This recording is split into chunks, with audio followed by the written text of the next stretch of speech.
chunk of land that they are searching through. And yesterday, Northport PD, they told us that they've covered thousands of acres. They couldn't give us an exact acreage. I'm sure they're kind of, doing a certain process that they haven't disclosed to us. But yeah, it sounds like they, they are focusing in certain areas based off what we saw from the flight path. So we'll have to kind of wait and see what happens today. I have not seen any choppers out here just yet, but we have seen continued activity, sheriffs, deputies, dive teams, airboats coming in and out. So we, of course, will keep you posted on if we hear anything out here. And like I said, it's going to be really, really helpful, I think, when we get some eyes up in the sky to see what exactly is going on from that aerial view. It really is huge to kind of give us some good perspective and a really great vantage point of exactly what's happening out there. Allison Henning reporting for us at Carlton Reserve here, folks. Allison, follow her, folks, on Twitter. Follow her on social media, really leading the way here as far as our team coverage on the ground in Sarasota County. She knows Sarasota County. It is, of course, her beat here at WFLA Absolutely. News Channel 8. So, hey, Allison, a big thanks from Walt and I. We're going to continue the conversation here. We'll let you get to it, and we'll see you tonight on WFLA News Channel 8. All right. Talk to you guys later. All right. Talk to you later, Allison. All right. Allison Henning reporting for us, folks. I'm serious. Give her a follow on social media. One of the best. Again, Walt Buteau, JB Buno here with you live now. We're going to continue the conversation here. The search for Brian grinds on at the Carlton Reserve here. But is Brian here? Somewhere in the center of your screen, this vast 25,000 acre reserve here, the search area, of course, really honed in on one area of the reserve, but is Brian here? We, for the first time here, Walt, and I know that you and I have done this many times here with your investigations, where on your side, senior investigator Walt Buteau here with us, everybody on the right side of your screen. Walt will have an investigation. And of course, we'll ask a question here to our audience. And one of the things that we can do is ask you in the form of an interactive poll here. And Walt, I don't know about you. I think it goes to you as well. But overnight, even as I was getting notifications at midnight, 1 a.m., 2 a.m., 3 a.m. around the world. People are my WFLA JB Instagram account, Twitter, Facebook, people who were trying to get a hold of me and saying, Brian's here. No, Brian's there. I think Brian's here. And so for the first time here, folks, exclusively on Facebook Live, it's on Facebook Live, on the WFLA Facebook page, for those of you joining us, if you want to contribute to this, we just have a poll. I'm very curious to see, because again, we've been inundated with so many comments and questions as to where Brian is located. And of course, the FBI has more information, or the most information here as far as the search for Brian Laundrie. But there's just so many people saying, oh, I think he's here. I think he's in Florida. I think he's fled the country. I think that he's in Alabama. I think that he's here. So we have opened up here on the WFLA Facebook page an interactive poll here, asking you very simply here, where do you think Brian Laundrie is? And we have three options for you if you join us here on Facebook Live. And those three options are at Carlton Reserve, which is, of course, the search area that you're looking at here in the center of your screen, elsewhere in the United States, or outside of the U.S., because those are the three most common messages that I've received on my accounts, that he's somewhere here, he's somewhere else in Florida or in the U.S., or he has fled the country. I've received a lot of messages. People are like, there's no way he's in the U.S. Based on what we know here at this time, and the online sleuthing that we've been talking about, Walt, is considerable. It's on hyperdrive, man. It is. I actually I think because of my appearances on this forum here, I think I told you podcasters out of Australia reached out to me to do a taped version of a show like this, but recorded. And they were asking questions that they did not know the details of how our system works, really. And also, I think we take for granted everybody knows what the area that Brian and Gabby were going to take a journey through. Everybody sort of assumes the world knows what that looks like, but it's a big country. And I think people are fascinated by this because it covers so much area. and now they've just been drawn in by the social media impact and visuals like this right here. They have questions and they want answers, and I don't think we can give them to them fast enough. But it's a story that I think we said yesterday and on last week seems to have a new startling development almost every day. So how the poll works, and I see a lot of comments about the poll here. Again, it's conducted through Facebook Live, and the poll, usually people are like, where is it? It takes several minutes of watching on Facebook Live, usually for it to pop up on your device, and then you can tap, whether you're on mobile or you're on your computer, wherever, or your tablet. It'll take several minutes of watching on Facebook. So if you want to watch on Twitter, or if you want to watch on YouTube or WFLA.com, you can continue to do so, but you can hop over to Facebook. It'll take a few minutes of watching here for the poll to populate on your screen. You vote, and then within the next half hour, we're going to come to your results. But I can tell you, we have already received 4,367 votes in this how poll. long? In the last 21 minutes. Oh, no, 20 Wow. minutes. 20 minutes since the poll's been active. All right, let's take some of your hashtag HeyJB. Before I open up the floor here to the hashtag HeyJB, hashtag HeyWalt comments that are coming in here. Walt, is there anything over the last 24 hours since you were last on stream that caught your eye, or anything you want to point out to our viewers? I'll tell you what Allison just told us, I think is fascinating, that this place is 75% water. Yeah. That's in some ways that narrows the search down, right? Because now we have what's 25% of 25,000 acres. Now we're down to 5,000 acres of land. But in another way to look at it, it makes the search much more difficult. And tracking experts will tell you that if you know how not to be tracked, water is one way to do that. The dive team development is interesting to me because it makes you wonder, are they under the impression there could be a body, Brian's body out there, that he's not alive? Because otherwise, why, unless with the dive team, they're looking for evidence in the case, that could be. And again, Allison had another good point that we've made here, JB, is that law enforcement is not going to share everything with us, and we understand that. Mm-hmm. They have a crime to investigate. They have a person to find, and they if they find him, when they find him, they want to be able to question him in a way where he can't say, oh well. They want him to reveal something he shouldn't have known, unless he was closely involved with this incident, and they don't want him to be able to say, oh, I heard that on Channel 8. So they keep things close to their vest. And I think they also do not want us to know, and I get this too, how, what sort of technology they use to search for the guy. And then one other point, back to your original question, is obviously the most startling thing that we had was at 5:02, I think it was, the FBI's, I think it was released in a tweet, again, talking about social media, right? That this is now a homicide. The cause of death still undetermined. I had somebody just ask me on Twitter, how long till we get the autopsy results? We were told Monday or so that 2 to 3 weeks in that part of the country to get autopsy results. But if they have a cause of death, will they release that first? The nation's hungry for information. The world's hungry for information. We may have that cause of death sooner than we think. Let's see if we can bring in some of the questions and comments that are coming in here. And what we're going to do is here, folks, we're just going to I have to hit a couple buttons here to just bring up our poll, our comments and questions that are coming in here. And let's see. Okay, we have a lot of comments and questions in the queue here. And Walt, we're going to come right to you here with some of the questions and comments that are coming in. Cheryl Cass, hashtag JB, what was the determination of the cause of the autopsy for Gabby? And we don't have a cause of death here in this case at this time. We have a manner of death. Homicide is what it was determined. And I'll pull that up to read the exact wording, but we have a manner of death. We do not have a cause of death. And keep in mind, now, we know that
If you suffer from diabetes type 2 or pre-diabetes, this might be the most important video you ever watched.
WFLA Now will begin momentarily.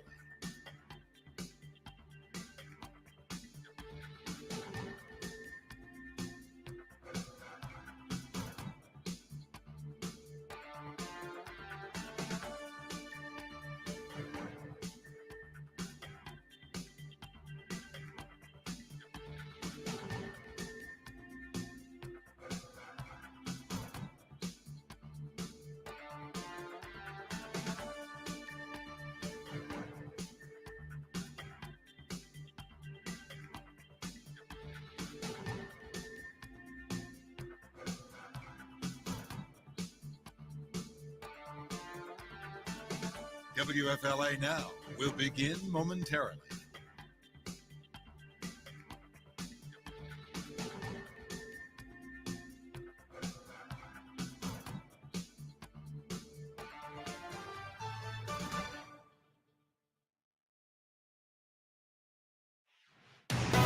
Streaming live on WFLA Now, powered by 1-800-ASK-GARY.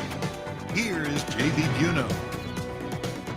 Gabby Petito's death officially ruled a homicide, and an FBI-led criminal investigation and the search for Brian Laundrie remains focused today on a dense, swampy area near Venice, Florida, an area that is presenting a lot of complications here. We bring you the latest from the scene, including divers now at the search area. The search for Brian Laundrie continues.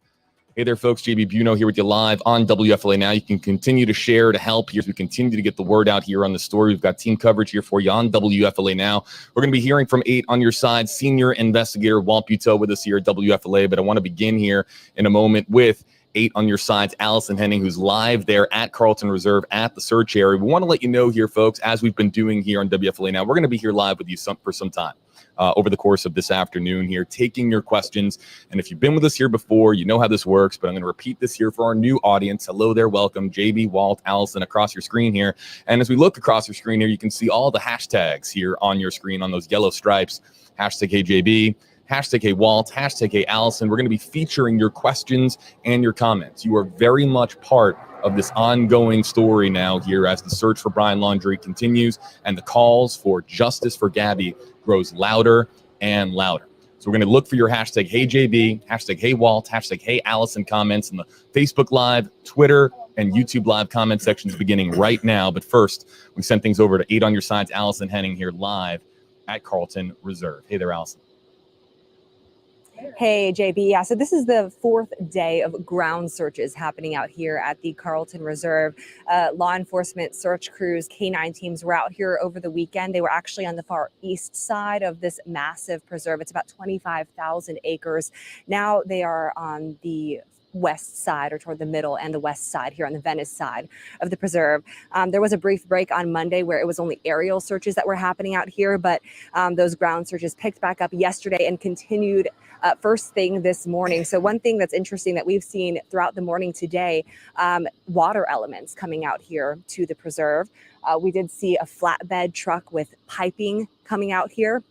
We also saw airboats as well as dive teams just pulling up in the last 10 minutes or so, the Sarasota County Surf Team, that stands for the Sheriff's Underwater Recovery Force. I want to go ahead and kind of give you a look at what we are seeing out here right now. This is as close as we are able to get to where this search is happening for Brian Laundrie.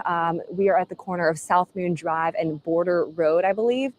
Again, in the Venice area right now. Of course, we're kind of limited in terms of what we can see from the ground, but we are being able to see what, is pulling in, what types of different resources are coming in to be a part of this search today. Allison, we're gonna hear from Walt here in just a moment, but for our audience that's joining us here, everybody on WFLA Now, again, you can see there at the bottom of your screen, divers at the search area for Brian Laundrie. Allison, I want to just point this out here for our viewers. We don't know if the divers are here on standby, awaiting, of course, any assignment here in the area, or if the divers are part of anything active here at this time. But it's very possible that the divers are just here on standby here in the event that this search goes underwater. Yeah. Yesterday we heard, again, as I mentioned, 25,000 acres. This is a very vast property that we're talking about out here. And yesterday, the commander with Northport PD, who's leading this local search out here, told us that about 75% of the grounds here, including some of the trails, are actually underwater. So the terrain has been really challenging for the search crews who are out here. I personally did not see any airboats or dive teams or anything like that out here yesterday, throughout the several hours that we were out here yesterday. So it does appear that, the search could potentially be moving underwater or further through water, just because it has been a challenge for them. They did mention that yesterday, 75% of 25,000 acres underwater. So I know it was a hurdle for them. It looks like they're working on ways to overcome that. Allison, it's Walt back at the station. Have they what are the temperatures like out there, humidity wise, and have they mentioned how that might be impacting them as far as being in their gear out in the middle of all this, mosquitoes, snakes, alligators, all this stuff? There's 75% of water is daunting, by the way. But how are the temps, and do we know how it might be impacting the officers who are searching?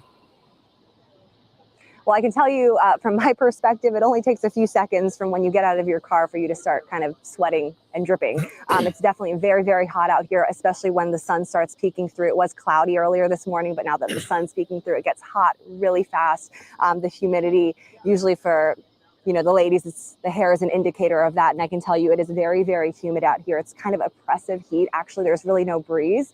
So I can only imagine what those crews are going through out there. Yesterday, Northport PD calling the terrain out here unforgiving because of, the snakes, the gators, just them having to wade through waist deep water. So yeah, definitely not easy conditions for these search crews. And there are dozens of them out here from agencies all across the region right now. Allison, I'll ask you a question here as far as the multi-agency effort here. We had Governor Ron DeSantis tweet out, of course, recently that he was going to be providing any and all state agency efforts under his purview to assist. Of course, we know that we have the FBI leading the efforts here on the ground. We know that Northport Police, of course, actively involved there at the scene. Have there been any state resources that you've seen here as far as getting federal, local, and state authorities involved here at Carlton Reserve? Yes, definitely. Just yesterday we saw flying overhead, circling this area, an FWC chopper. We also saw some of the FWC vehicles coming in and out of this entrance area here, going both down this roadway as well as Border Road here, which goes kind of all the way down. So yeah, definitely have seen state resources out here. Aside from FWC, I personally, Justin, I'm not sure if you've seen any other state resources outside of FWC. That's kind of all I've seen out here. It's been, Sarasota County Sheriff's Office, Sarasota PD, Sarasota County Search and Rescue K-9, a lot of local agencies out here just helping out, pitching in how they can. But in terms of, the search from the sky, we did see that FWC chopper quite a few times yesterday, in addition to the Sarasota County Sheriff's Office chopper that was out here. One thing I did want to point out, we're able to, track different flights that these choppers take. And one thing that was pointed out to me yesterday, and we were able to actually see the track of one of the Sarasota County Sheriff's Office choppers that was out here. And they were actually circling an area over and over again. And inside that area, there were, a few different, it's hard for me to grasp from the ground here how big they are. I'm just looking on Google Maps to kind of gauge the size, but ponds, lakes, bodies of water, right? And kind of circling that area So it'll be curious. I'm curious to see once, Paul Lamison gets up in the sky from Eagle 8 HD, to see where that surf team, that dive team with the Sarasota County Sheriff's Office is stationed right now. Are they at the command center, or are they out where we saw that Sheriff's Office helicopter circling yesterday near those bodies of water? So that's something we're going to have to wait to see once we have some eyes in the sky. Allison, one question I got yesterday, and I think it's a good one. So sometime around 5:02 yesterday, this became a homicide case, according to the FBI. And people asked how the search might change. Do we notice any additional officers out there today? Has it become more intense, or is it about the same as it was? Well, I did ask Northport PD how many individuals were out here yesterday, because they did describe, obviously different agencies, several agencies from across the region out here. They said there were about 50 individuals was the guesstimate that they gave me yesterday. And just from the activity that we've seen this morning coming in and out in terms of, the vehicles coming in, the four-wheelers, the ATVs, stuff like that, it does appear to be more. Even Northport PD tweeting right around 9:30 this morning, kind of showing an overview of all the crews that are out here today. It did appear to be greater in size compared to yesterday, but we're still waiting to get an exact number from Northport PD, who is leading this local search under the FBI criminal investigation that's going on right now into all of this. So once we get that information, we of course can pass that along to you. But just, as a benchmark, yesterday we were told around 50 individuals.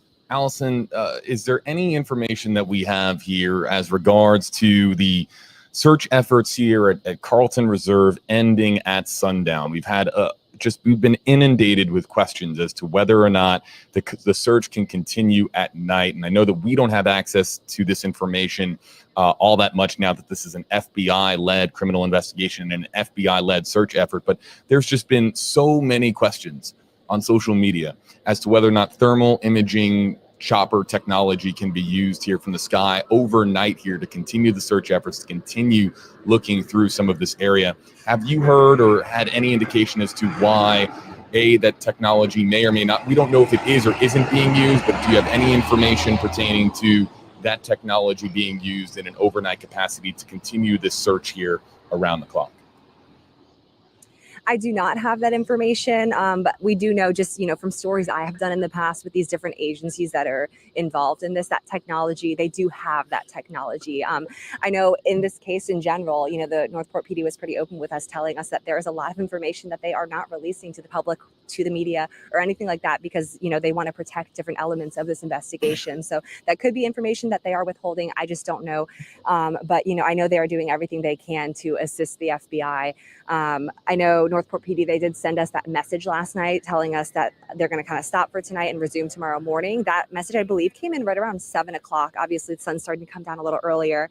But yeah, I can't be for sure if, there are people out here throughout the night or choppers circling throughout the night with that kind of technology. Again, if you're just joining us here, folks, JB Buno, 8 on your side, senior investigator Walt Petito, and Allison Henning, who's live for us at Carlton Reserve. We can take your questions and comments using hashtag Allison, hashtag Walt, hashtag JB. And we're going to start here with Charmaine's comment here in the Facebook Live. Actually, no, we're gonna come to Charmaine's comment here in just a second. Actually, the first question that we're going to take is from the UK, from Karen here, and it's one that I want to bring up here because Allison can contribute to this conversation here, but it's something that I didn't think about. Of course, we note that divers are here now at the scene. An underwater recovery and rescue team is here at the scene now. In fact, let's show you the video now. There you can see it from Sarasota County here. This is video that was shot by Allison's cell phone within the last 20 minutes. But Karen here asking, and we'll start with you here, Allison, hashtag JB, hashtag Walt, hi from the United Kingdom. Isn't it dangerous underwater for the divers with alligators and snakes, etc.? Yeah, it definitely can be. Like I mentioned, unforgiving is the word that they used yesterday. We have not been able to get out there ourselves, but Northport PD was out there yesterday taking video, shooting some video for us to kind of give us a better understanding of what kind of conditions they're dealing with out there. It really is, the best word I can think of is rugged. This is Florida. This is Southwest Florida. And you can hear the noise of the wildlife out here. It's muggy, it's swampy, snakes, gators. Yeah, those are all real threats that these search crews are going to have to deal with. So We haven't heard of anyone, getting bitten or anything like that. But it's something that they said is a real threat for them and a real challenge for them as they continue the search for Brian Laundrie. Allison, we're gonna let you go here in just a moment and continue taking some more #HeyJB, #HeyWalt comments and questions here from, again, Facebook, Twitter, and YouTube. But before we let you go, Allison, here, one of the questions I want to ask you before we let you go is, we're now on day number 5 of the search here for Brian Laundrie. Day 4, as I understand it, here from Carlton Reserve.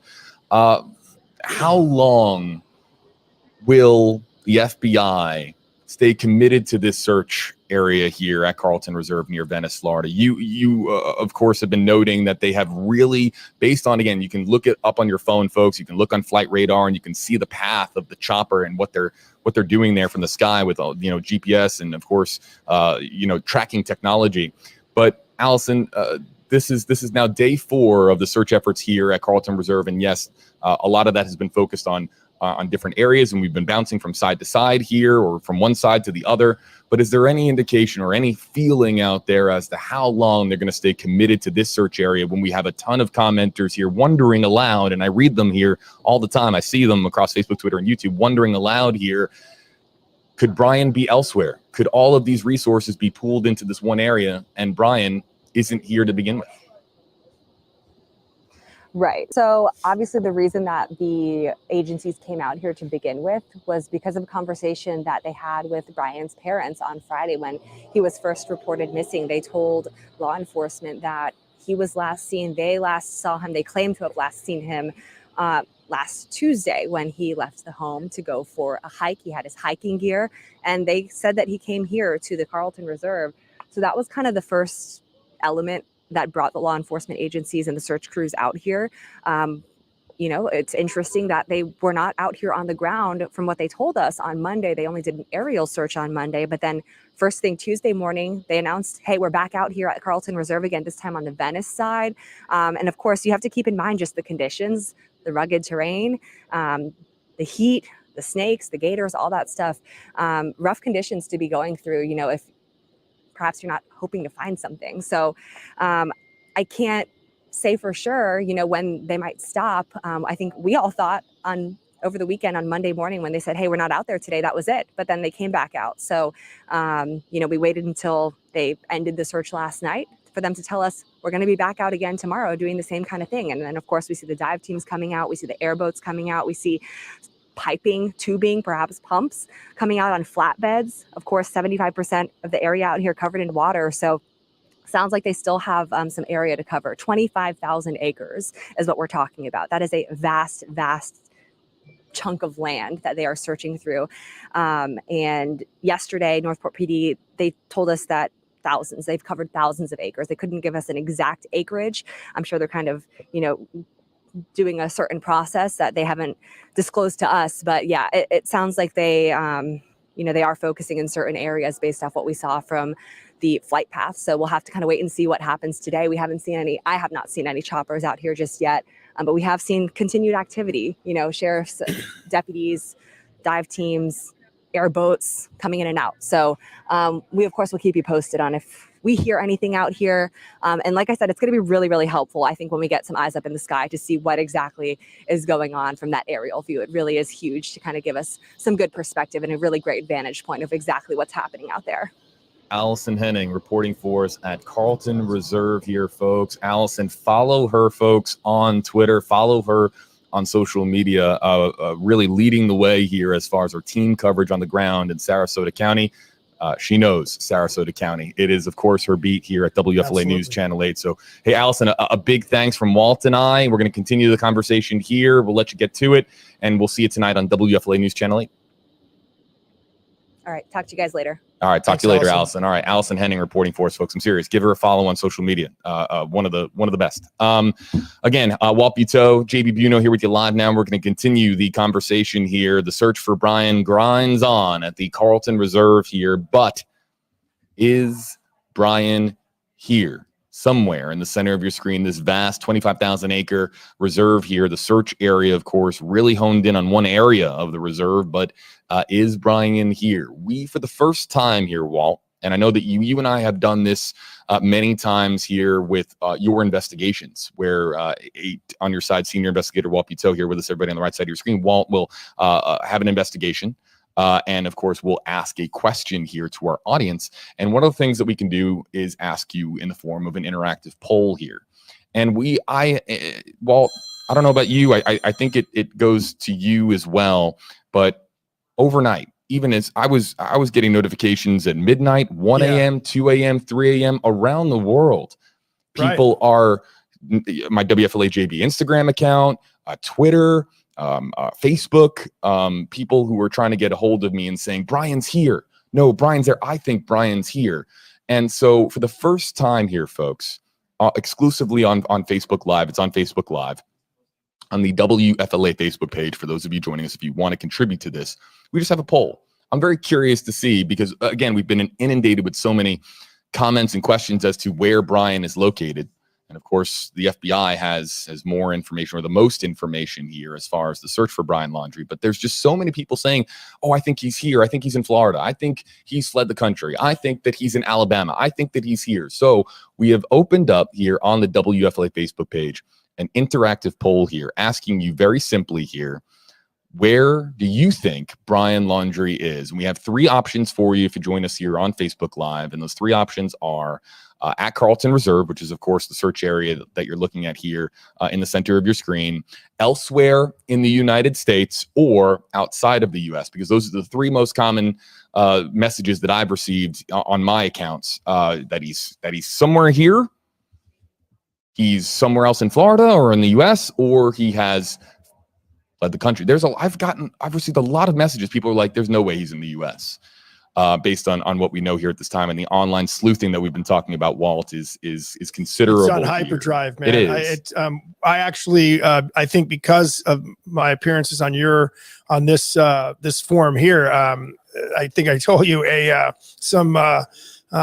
podcasters out of Australia reached out to me to do a taped version of a show like this, but recorded, and they were asking questions that they did not know the details of how our system works, really. And also, I think we take for granted everybody knows what the area that Brian and Gabby were going to take a journey through. Everybody sort of assumes the world knows what that looks like, but it's a big country, and I think people are fascinated by this because it covers so mumuch area, and now they've just been drawn in by the social media impact and visuals like this right here. They have questions and they want answers, and I don't think we can give them to them fast enough, but it's a story that I think we said yesterday and on last week seems to have a new startling development almost every day. So how the poll works, and I see a lot of comments about the poll here. Again, it's conducted through Facebook Live. And the poll, usually people are like, where is it? It takes several minutes of watching on Facebook Live, usually, for it to pop up on your device. And then you can tap, whether you're on mobile or you're on your computer, wherever, or your tablet. It'll take several minutes of watching on Facebook. So if you want to watch on Twitter, or if you want to watch on YouTube or WFLA.com, you can continue to do so, but you can hop over to Facebook. It'll take a few minutes of watching here for the poll to populate on your screen. You vote, and then within the next half hour, we're going to come to your results. But I can tell you, we have already received 4,367 votes in this how poll. long? In the last 21 minutes. Oh, no, 20 minutes. 20 minutes since the poll's been active. All right, let's take some of your hashtag HeyJB. Before I open up the floor here to the hashtag HeyJB, hashtag HeyWalt comments that are coming in here. Walt, is there anything over the last 24 hours since you were last on stream that caught your eye, or anything you want to point out to our viewers? I'll tell you what Allison just told us, I think is fascinating, that this place is 75% water. Yeah. That's in some ways that narrows the search down, right? Because now we have what's 25% of 25,000 acres. Now we're down to 5,000 acres of land. But in another way to look at it, it makes the search much more difficult. And tracking experts will tell you that if you know how not to be tracked, water is one way to do that. The dive team development is interesting to me because it makes you wonder, are they under the impression there could be a body, Brian's body out there, that he's not alive? Because otherwise, why, unless with the dive team, they're looking for evidence in the case, that could be. And again, Allison had another good point that we've made here, JB, is that law enforcement is not going to share everything with us, and we understand that. Mm-hmm. They have a crime to investigate. They have a person to find, and they if they find him, when they find him, they want to be able to question him in a way where he can't say, oh well. They want him to reveal something he shouldn't have known, unless he was closely involved with this incident, and they don't want him to be able to say, oh, I heard that on Channel 8. So they keep things close to their vest. And I think they also do not want us to know, and I get this too, how, what sort of technology they use to search for the guy. And then one other point, back to your original question, is obviously the most startling thing that we had was at 5:02, I think it was, the FBI's, I think it was released in a tweet, again, talking about social media, right? That this is now a homicide, the cause of death still undetermined. I had somebody just ask me on Twitter, how long till we get the autopsy results? We were told Monday or so that 2 to 3 weeks in that part of the country to get autopsy results. But if they have a cause of death, will they release that first? The nation's hungry for information. The world's hungry for information. We may have that cause of death sooner than we think. Let's see if we can bring in some of the questions and comments that are coming in here. And what we're going to do is, here, folks, we're just going to, I have to hit a couple of buttons here to just bring up our poll, our comments and questions that are coming in here. And let's see. Okay, we have a lot of comments and questions in the queue here. And Walt, we're going to come right to you here with some of the questions and comments that are coming in. Cheryl Cass, hashtag JB, what was the determination of the cause of the autopsy for Gabby? And we don't have a cause of death here in this case at this time. We have a manner of death. Homicide is what it was determined. And I'll pull that up to read the exact wording, but we have a manner of death. We do not have a cause of death. And keep in mind, now, we know that.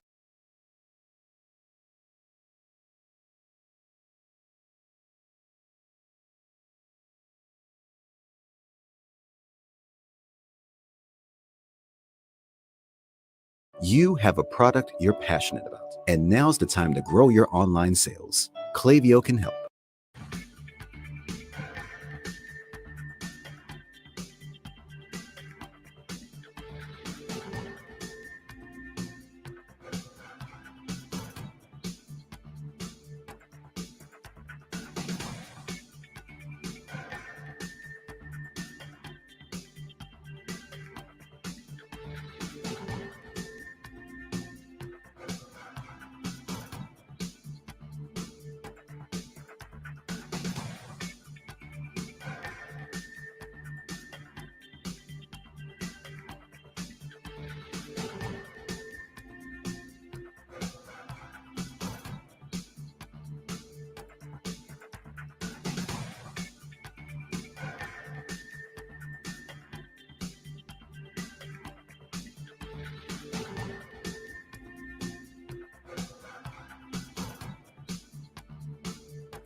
WFLA Now will begin momentarily.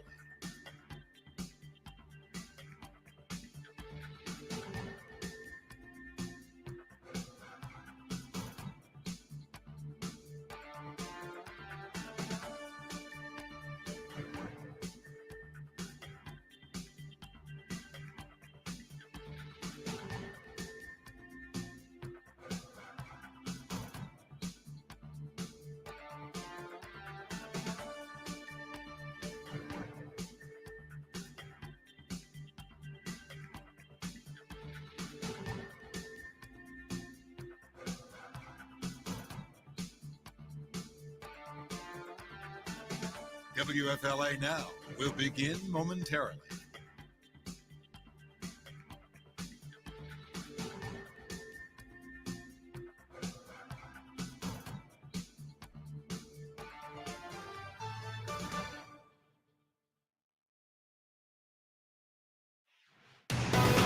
streaming live on WFLA Now.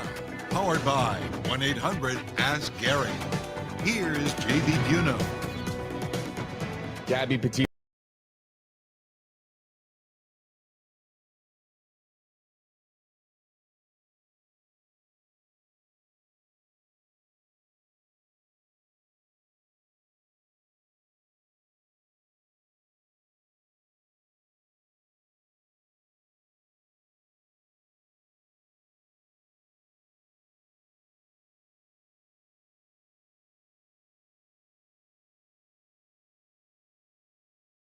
Research team here, but it's of course treacherous for the man that they are trying to find, and that being Brian Laundrie. And if he is in this area, and we'll talk more about that in a second, is he in this area, then these are some of the conditions and some of the obstacles that come to navigating an area with such difficult conditions here as far as terrain and as far of course, is wildlife and weather. We've had a lot of rain come through the area. Oh, right. Here. And that, I think that's what Joshua Taylor had referenced on Monday, that because it's the rainy season, it's a much wetter place. He referenced waist deep water that they would have to be going through. Let's see here. Kristen Rayleigh, hashtag, we've received this question so many times. My wife was asking me about this last night. Hashtag HJB, hashtag HeyWalt. Did you see that Brian was apparently live on Instagram for a few seconds? We have seen this report. There is nothing to confirm at this time that was authentic, that was in fact an actual genuine live stream from Instagram. And I've heard that it was a flash and you could see water in the background. There is nothing at this time that indicates that is in fact, and that was a live stream that occurred from that account. And there was a report about Spotify as well, right? And my wife and I had the same conversation. I said, how is he staying? How is he powered up? But she said, well, I have a solar charger. So I guess theoretically you could still be, if you're in the right spot, you could still have power. Yep. And this is somebody who, again, who has, as we understand it, some experience with hiking and camping and being outdoors in the elements here in Florida. So he might be, to say that he is unequipped to handle this type of environment might be a bit of a misguided thought, because this is somebody who does, as we understand it, have at least some technique and some knowledge of how to navigate areas somewhat like this here, as far as nature here in Florida. Let's I just realized here that we went down on Facebook, Twitter, and YouTube about an hour ago. And my digital content producer also just chiming in here with a message on my screen saying, just FYI, there's been a ton of fake accounts on Instagram. Be very, very mindful of that. There's landmines everywhere, fake Instagram accounts, people trying to, of course, just create misinformation on the story. It's just such an odd thing to do. I just have to say, to express my opinion. It's like bizarre. That Me Too thing. Look at me. I want you to look at me. Well, we're looking at the facts here, but that's crazy. I think we lost our internet connection here at the station on our previous live stream as I was reading out this letter. What do you have, Debbie? Oh, we got something in? Okay. We have an update here from Northport Police. I'll read this letter from Gabby Petito's family's attorney here in just a moment. But we just got in here an update. It is a press release here, and it reads as follows. This is from Josh Taylor, City of Northport Police. Of course, we had Josh on Friday night on WFLA Now, so I'm going to read this word for word here. Good afternoon. Below is another link to some video and sound with Commander Joe Fussell of the NPPD as the search for Brian Laundrie continues. And then, of course, a link for that video. We have received a number of questions about underwater dive vehicles entering the Carlton.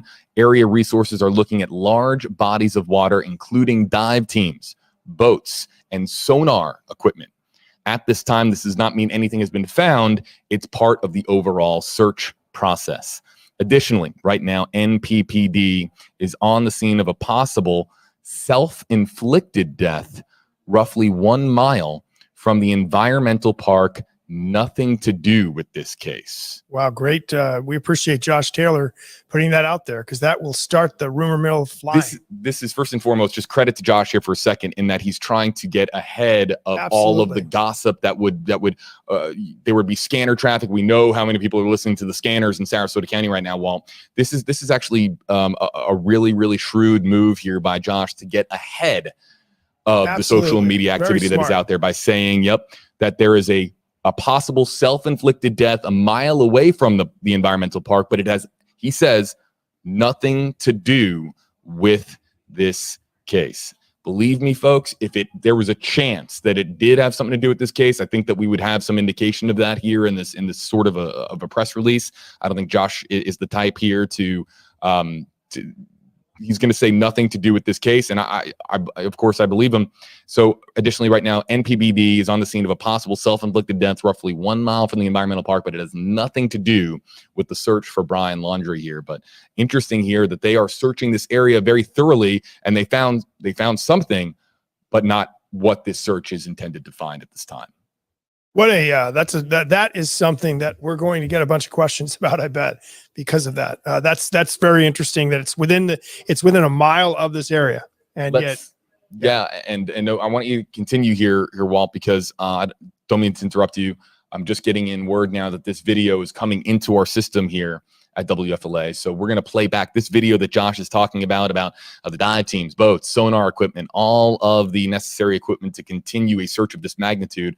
It's all being brought in here, and the video is going to be coming in here in just a moment. In fact, I think it is now officially in our system here. What we're going to do is we're going to play this back here for you directly from YouTube here, and we'll just kind of listen in. There's likely a lot of audio on the video, and then we'll come back and we'll play it back here again and discuss it here with you. But this is new video now that is coming in here to the Northport Police Department, from the Northport Police Department. And again, this is similar to the video as we understand it from yesterday. And we'll have, as I understand it too here, make sure I have this right. Yes, we're gonna have some sound here, an interview to listen to here as well. So let's make sure I have this right, and I do. Okay, and here is that video now playing in the center of your screen. Let's listen in.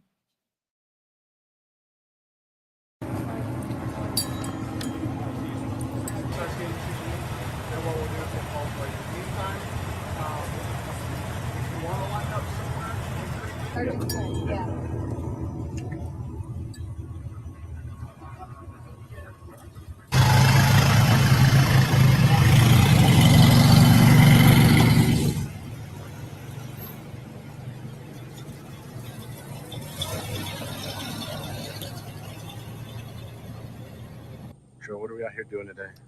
We're out here with our law enforcement partners. We're searching for Brian Laundrie in the Calton Preserve. We've deployed numerous resources, and we are trying to cover every acre in this preserve. What's it like? I mean, we've been out here a number of days. How are people feeling? I tell you, these guys, our law enforcement partners, they're motivated and they're hungry to find Brian Laundrie. They're ambitious to partner with us. So working with them has been great, and we really appreciate the partnership that we have with them. But it's got to be rough. It's rough out there. Yeah, it's rough out there. It's hot. It's wet.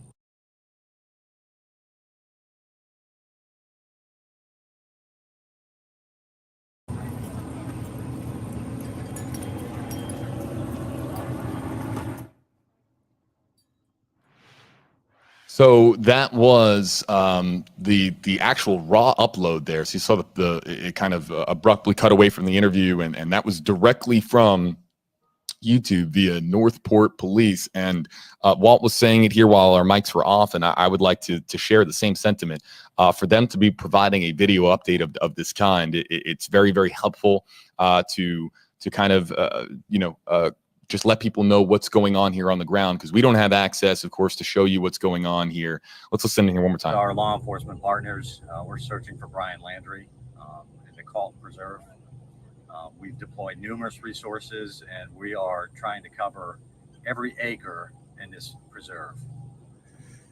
What's it like? I mean, we've been out here a number of days. How are people feeling?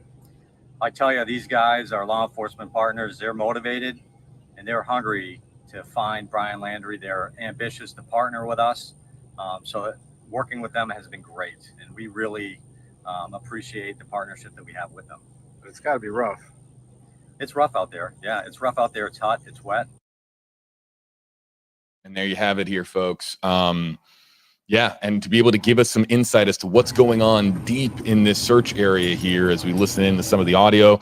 The dogs are the superheroes. I keep saying this. Our four-legged friends here in this video are the superheroes of this story, potentially, because they can pick up on the scent of Brian Laundrie if he's here.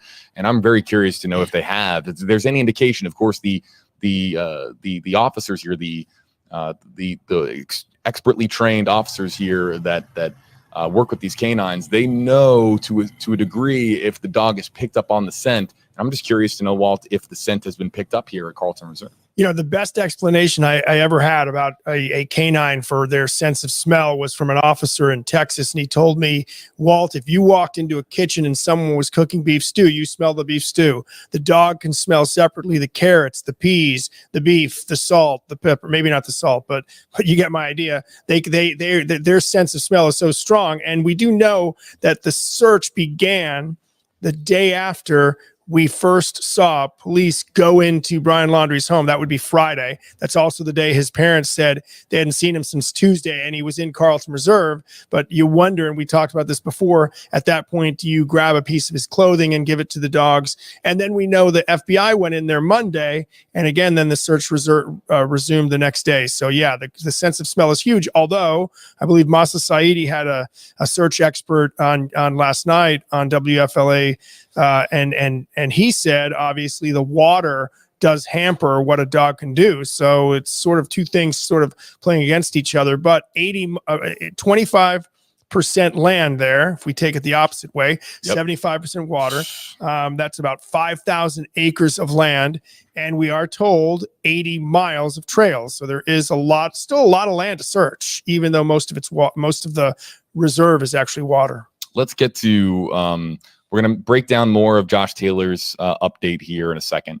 We're going to get to more. We know that there are hundreds, if not thousands by now, across all of our platforms, Facebook, Twitter, and YouTube, hashtag HeyJB, hashtag HeyWalt comments here. We're going to rapid fire, go through as many as we can in the queue here coming up. But we went down, as I was mentioning earlier, we went down on our previous live stream. We lost internet here, and it cut off our streams to Facebook, Twitter, and YouTube. So we've begun now. We've started a second live stream here, and that was happening, as I understand it, right as we were reading this.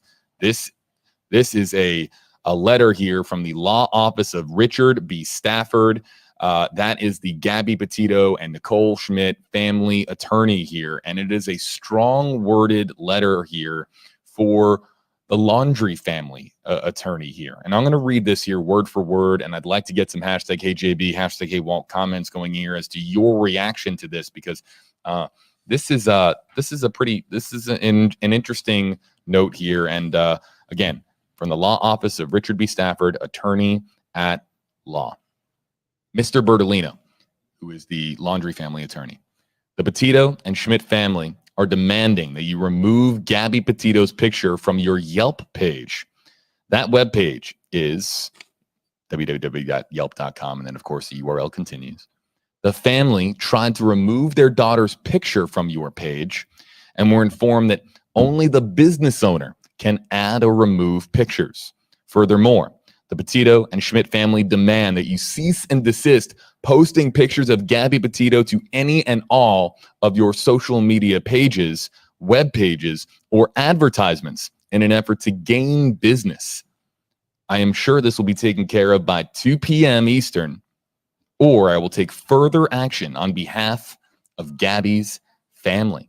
Sincerely, Richard Benson Stafford, Richard B. Stafford, attorney at law. So this is what we're talking about here, and shout out to Debbie on our assignment desk for printing this out for me. This is talking about the Yelp activity here. Here is a picture on Stephen Bertolino's page here, and this is a strong-worded letter from one family attorney to the other family attorney saying, we don't want you, Walt, we don't want you to profit off of the Gabby Petito story, and we don't want you to profit off of this. The exact wording again is here, remove it from all of your social media pages, web pages, or advertisements in an effort to gain business. What do you think? Strong. And I think, as you see the beginning of that letter, you wonder if that's what they're saying. And then, of course, they come right out and say it. And that, if true, startling, shocking, all those words, it could also be possible that Mr. Bertolino just neglected to take it down. But I would ask, I would have to ask if he held a news conference. He scheduled one for yesterday, and then canceled it up in New York. I would ask him, why did you put it there in the first place? Well, here's the thing. I believe that the Yelp, and it's pretty evident here that this isn't I can be, please correct me if I'm wrong to my assignment desk and our team watching here, but I believe that this is from users. This is Yelp reviews that are coming in. Yelp is common for like restaurants, and if you go to a wing joint and you love the wings, you comment 5 stars and you say this is the greatest wings I've ever had in my life. But there's also Yelp reviews and Yelp feedback for businesses, non-restaurant businesses like lawyers, like attorneys' offices. And this one here is a review that reads as, I'm just going to read it directly. Just if you want to find this, and I'll throw it up here on screen. You can see some of the language there. This is some of the feedback that Stephen Bertolino, the Laundrie attorney, is getting on his Yelp page right now. And who's sending the feedback? I believe that the feedback is coming from the public. So I don't know if these pictures and these images, if there's any pictures or images on the Yelp page that was posted by the Stephen Bertolino account, but they are saying the family tried to remove their daughter's picture from your page and were informed that only the business owner can add or remove pictures. That's very similar to us. So Yelp works in a similar fashion as far as comment moderation as Facebook or Twitter or YouTube.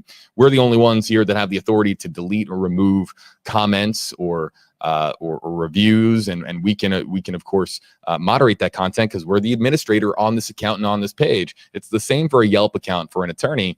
And so I think that this is just saying, hey, get these down. Otherwise, we're going to take further action. And I'd be very curious to see what kind of action that would be. But I would imagine it would be a lawsuit that would be filed on behalf of the Petito and Schmidt families against Stephen Bertolino, attorney of law in East Islip, New York. And I believe now, do they, she owns those images, I assume. So they might have some power there to make him take it down, but you would hope that just on the request that it would be taken down. I would really hope that Stephen Bertolino and that attorney's office would understand the sensitivity of the situation. Absolutely. And play ball here and try to, or even the Laundries can reach out to him and say, hey, take that down. Yeah. Attorneys don't like being told by other attorneys what to do. 100%.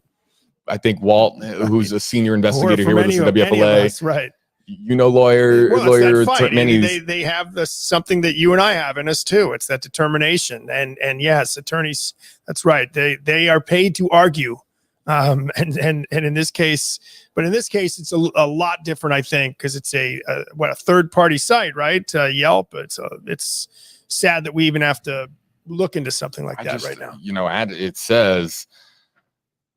Cease and desist posting pictures of Gabby Petito to any and all of your social media pages, web pages, or advertisements in an effort to gain business. I'm very curious, and maybe we'll look into this here. Have Stephen Bertolino's accounts directly made any posts with Gabby's picture, or has it just been the public leaving reviews and leaving comments on pages like, on platforms like Yelp? We'll find out. We'll find out here. Absolutely. JB Buno, 8 on your side, senior investigator Walt Petito here with you live. I think, Walt, we were down here for a moment, but how long do you have here with us this afternoon? I've got plenty of time today. I'm working on a few things, but definitely could stick around. And I think it's worth sticking around for because of what's going on out there. And who knows what'll happen next. Walt, folks, give him a follow on social media. Again, 8 on your side, senior investigator here with us at WFLA. Give him a follow, folks, on social media. Always Go welcome. find him. I've received a lot of follows on my WFLA JB and Instagram and Facebook accounts. Folks, Walt's one of the best in the biz. Give him a follow, folks, on social media. Let's get to some of the questions that are coming in here, and let's get to this one here. Shannon Owens. Yeah, this is the question, Shannon. Thank you and again, use #KJB, #KWalt, and of course, share to help. And we'll, of course, try to get as much of this live stream out to our audience here online as possible. But Shannon Owens with the question at this hour. Could this possibly be a wild goose chase? Could he run? So he could run. And oh man, police have enough, as you look here, at a gorgeous, beautiful, cute dog here that is part of the search efforts. And it diverted my attention there for a second. Apologies. But they have enough, Walt, to commit this amount of resources to this area. And you would think that there's more to this than we know, as Allison was noting earlier, and as you were noting earlier, that there's more that investigators know that leads them to believe that this area warrants a search of this size, scope, and magnitude. And we have a lot of resources being committed here. Aerial resources, ATVs. I'll read it here from Josh Taylor's update here a short time ago. Dive teams, boats, sonar equipment. We believe at this time that based on the size and scope of this search, that there's more that investigators know, of course, that they're not telling the public right now. The FBI leading this search effort and this criminal investigation at this time. And that would lead us to believe that this perhaps isn't a wild goose chase, to Shannon's comment. I would also argue to some degree that when you're looking for a person of interest, a potential suspect in a homicide, are there wild goose chases? I think you search for everything. It's the one tip you don't look into that turns into the tip you should have looked into. And sometimes police departments and groups of police departments, you want to eliminate an area as much as you want to find the person. I should reverse that. You want to find the person more than you want to eliminate the area, but it's vital to eliminate the area. So I get it. Yeah, wild goose chase, it sure could be 100%, but I think that term's wrong because this is police work. They are trying to narrow down where this guy might be, and this is one spot. This is one spot we know the family sent them to. A lot of people are asking, did the family send them there to send them on a wild goose chase? Well, they've now been here 4 out of the last 5 days. During that time they've had 2 searches of that family's home. I would guess and expect they have a reason to be there. And just because they don't find somebody or something does not mean that reason wasn't worth checking out. You have to eliminate things as much as you have to validate things. And we have a lot more on this, folks, on these new developments on WFLA.com, the WFLA app. We have our Gabby, Petito, Brian Laundrie article hub there. So if you want to read the latest here, I know that a lot of the commenters here are either listening on the road. We have some people that are joining us on the road. We also have people that are Chromecasting this to their televisions at home and listening and participating in any way, shape, or form that they can. But if you'd like to read the latest here, check out, or later on today or tonight or now, check out WFLA.com and the WFLA app where our article hub lives and all of the recent developments on this story. There again, WFLA.com and the WFLA app. So really, JB, can I chime in for a moment? Sure. Because we're getting phone calls, believe it or not, that I have something on my forehead. I actually have a small wound on my forehead from a wrestling match with one of my sons. So it's not anything I can rub off. I apologize. I didn't. It's quite the thing to explain. My wife said, they're going to see that on TV. And I said, no, they won't, but they did. So that goes to show how much people are watching our live streams here. Is that it's my son's fault? Yeah. What's your son's name? Well, you don't have to share. You don't have to share that. You don't have to share that. I'm not. You don't have to share that. There's multiple. There are multiple suspects. Multiple suspects in the crime that is Walt Petito's forehead. My forehead. My apologies. But well, I think I speak for our entire audience, Walt. You don't have to apologize in the slightest. Again, true, one of the best here, folks, as far as investigative journalism here in Florida. And of course, from his previous station, WPRI in Rhode Island, in Providence, Rhode Island, Walt is one of the finest. And again, give him a follow on social media and ease up on the phone calls, folks, as far as my forehead. Please do. But Shannon, thanks a lot for your comment here. We're going to move on to the next comment here. Tina Davis, #HeyJB. What do you know about some girl saying that she picked up Brian? All right. This is the first time that we're addressing this. I have seen the TikTok videos. There is a woman who says that she picked up Brian in the area, of course, where closer to where Gabby Petito's remains were found. And at this time, there's nothing from law enforcement that leads us to believe that that is a genuine true. I'm not saying the story isn't true. I know that she has received a massive audience online, on TikTok especially, telling her story and explaining her story in very, very specific detail here. And I am not here to tell you that that isn't true, but I'm not going to sit here and tell you it is true. Right. So that could be something that we learn more about, how Brian got from that area of the country back here to Florida. And I want to also point this out here one more time to our audience. And I, as much as I would like to take that woman for her word, let's keep this fact in mind. Brian's description is pretty common. It's pretty common, Walt. Yeah, I mean, a guy with a shaved head, and sometimes he has groomed facial hair. Sometimes he's got scruffy facial hair. Sometimes he's completely clean shaven. You would imagine he'd be scruffy by now. You right? would, and you would. have some hair up there. Yeah, 23-year-old who shaves his head. It seemed. I will say this though, and I said this yesterday. How often do we have? We've had surveillance video of suspects or people of interest, but in this case, we have a video where we hear him, we see his mannerisms, we see that we see how he walks, and all those things play into identifying something. We generally don't have that for a suspect or person of interest. And even if we have surveillance video, it's not nearly as clear as that body camera video was from in Moab, Utah. And we also, I think, have a little bit of there's a tattoo on his hand, I believe. I don't recall which hand, but all those things help. So the curious question I would have for the woman who picked this guy up, if she did, what did you do about that? Did you realize it afterwards? If it's true, at what point did you know it was him? Did you know about it afterwards? I was on Twitter this morning, and I said that what we're going to do is we're going to separate fact from fiction on these live streams, and we remain committed to that because there's so much out there regarding this story that it's our job as journalists here to keep you informed as to what is valid and what isn't valid. And what I'd like to do here is just remind folks that there's so much uncertainty surrounding this case. So that doesn't fall necessarily within the realm of fact or fiction. It's just in an area of unknown between fact and fiction that we just we're a lot of variables live right now as far as this story. So I appreciate the question. That's the first time we've had it here as far as the TikToker who said that they picked up Brian Laundrie. And again, if we hear anything about that being a valid story or if it's disproven, we'll let you know about it. So many times have I been messaged on my WFLA JB Instagram account or my Facebook account. People are like, JB, look at this. JB, look at this. Oh my God, now they're posting this, Reddit that, TikTok this, TikTok that.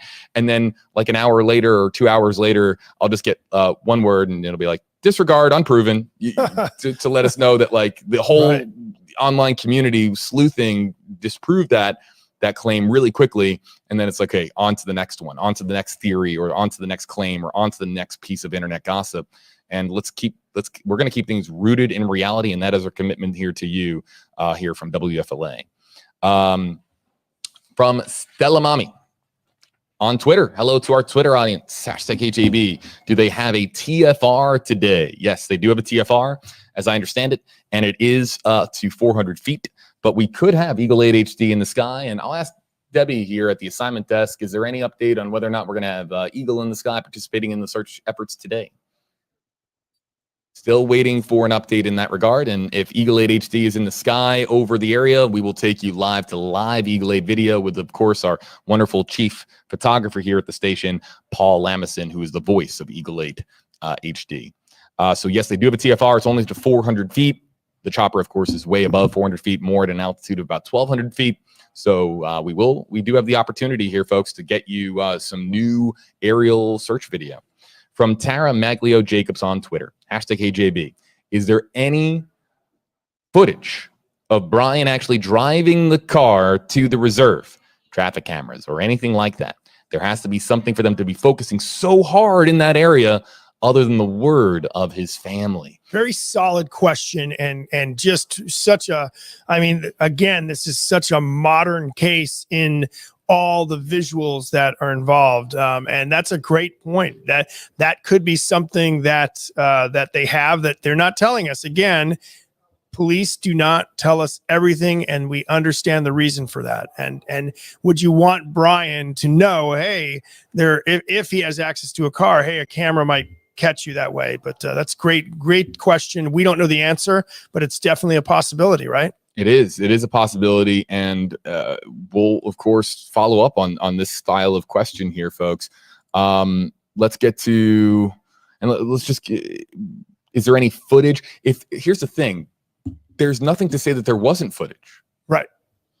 A traffic camera. There could have been a traffic camera on the route from the house to the reserve here. Right. But that's not something that the police are going to put out on blast. That's not something that they're going to just share out to the public. That's something that they're going to reserve to themselves, especially with the FBI leading this investigation now. So there's nothing to say that there isn't footage. Maybe they've got a whole lot more evidence that Brian is in this area than we currently know about at this time. No doubt about that. And I think, one example of these cameras too, by the way, is the national park system has cameras. There's surveillance systems out there, we found out. And that's crazy to think of. Where are you putting those cameras? How obvious are they? But we also, one of the tips that somebody referenced today was the Florida Panhandle. There was a picture of a guy. We're going to get to that. Yep. It was a deer cam. It was a deer cam that captured a guy that, I don't know, I think he looked like Brian. I think the investigators up there pointed out they exhausted every possible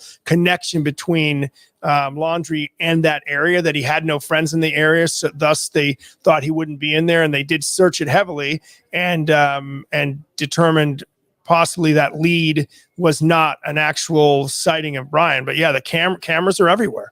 They're 100% everywhere right now. Sheena Evans Cisneros, #AJB. Did anything come out, or did anything come about with the supposed sighting of Brian in Baker, Florida? Because of the supposed sighting, have they or will they put law enforcement at the Florida border? So did anything come of it? It certainly was looked into by law enforcement. Now, I will share exactly my initial reaction, my gut reaction. Walt, were you on stream with me yesterday when we got in that? No, it was Josh Benson. Yeah. Have you seen this? Have you seen the trail cam picture? You know the one we're talking about? I have, yeah. All right. Well, my gut impression yesterday was that there's very little to no resemblance to Brian Laundrie. Really? What was your reaction? So I'm actually pulling it up now. I thought, I didn't stare at it for a long time. I thought there was some resemblance, but I thought he maybe had a little more hair than Brian, but Brian would have more hair right now, unless he's got the backpack being similar. Was the backpack similar? The backpack was said to be similar by folks online, and so they look there. Of course, that is something that police and law enforcement are going to look into. Of course, law enforcement is no doubt very much aware of this story across the country, whether it's in Mobile County in Alabama that we were talking about yesterday, whether it's in the Florida Panhandle. I believe that's Okaloosa or Santa Rosa County on the Florida Panhandle. I think Baker is Okaloosa County. But of course, they looked into it, and there's nothing, as we understand it, there is zero. There's nothing credible about that image at this time that leads officers or authorities to believe that was Brian Laundrie caught on that trail camera. And I think a spokesperson for the Okaloosa County Sheriff's Office said, quote, "No one and nothing of note was found." And I know I'd read separately that they also, again, determined he had no connections to be up there. Of course, that seems a little odd, right? Because he does have a connection to this wooded area. But it does seem like a guy that is theoretically on the run. I don't know if he's just going to go to places he has connections, but in this case, they said nothing was found in that search. Let's address our commenters joining us on YouTube. Hi, YouTube. JB Buno, 8 on your side, senior investigator Walt Petito here with you. Hello to YouTube. Yeah, that comment section is something like when Han Solo goes into what is it, hyperdrive, or he goes light speed. Those comments come in so quickly, so unbelievably quickly, that I can't read. I see a Harrison in the comment section. I see a Shay in the comment section. Frank, Chloe. I wish you could see my screen here because it's just it's impossible. But Fortunately, of course, we have digital content producer Heather Monahan, who is monitoring the comments on YouTube and is able to provide us with some of the and pluck some of the hashtag HeyJB, hashtag HeyWalt comments out of the YouTube comment section. And yes, we can engage our audience here on YouTube. And the perfect question for 8 on your side, senior investigator Walt Buteau to answer here from Stephanie Summers on YouTube in our YouTube comment section. Hashtag HeyJB, hashtag HeyWalt. When will the affidavits for the search warrants for the Laundrie home be released? They have 10 days. So 10 days from, I would say 10 days from Monday. If they got it on Monday, did they get it on Sunday? 10 days from Sunday. And then of course they can, if they want, and they can request it to be sealed, but then there's still a date, time frame for how long they can seal it. And they have to go back. And I've dealt with this before where things got sealed for a while and it was something I wanted to see. So I had to sort of fight for it. It wasn't that hard of a fight, but I had to point out the law. You can only seal it for X amount of days. And then you can keep sealing it. A woman on Twitter, I pointed that out to her. She pointed out a case where the file was sealed for 1 year, a murder case. I just don't see that happening here. So we could have it any day now, or perhaps they wait until that 10th day, because there could be, look, you go to a judge to get a warrant, you put in that affidavit, you spell out your case. What exactly do you think that we're going to find out when that documentation becomes public? Well, it's a great question. Who knows? But think about the warrant we have. I have it right here. It's on WFLA.com, the WFLA app, the previous search warrant documentation that we received. This is from the Northport Police Department. This was a warrant. Think how vanilla this warrant is. They were first on the 14th. That would be last Tuesday. They asked to search the van. Okay. Then and then on the next day they asked to search the hard drive, the external hard drive they found in the van. Just in this one warrant, we found out all sorts of information. We found out police were worried about Gabby's mental state. We found out about that text that Gabby's mom said was she quote unquote, according to this document, odd, because it was basically supposedly from Gabby saying, talking about Stan and about how her calls were going to voicemail. And the mom pointed out it's odd because she doesn't call her grandfather Stan. So now that tightens our timeline theoretically. If Gabby didn't send that, now she's been missing for 5 days instead of 3 days. So we learned that in here. And we also learned that the probable cause they were looking for was tied to a crime, right? Even though he's a person of interest. It was tied to a crime about missing and endangered people. So that affidavit from the FBI could very well have some very interesting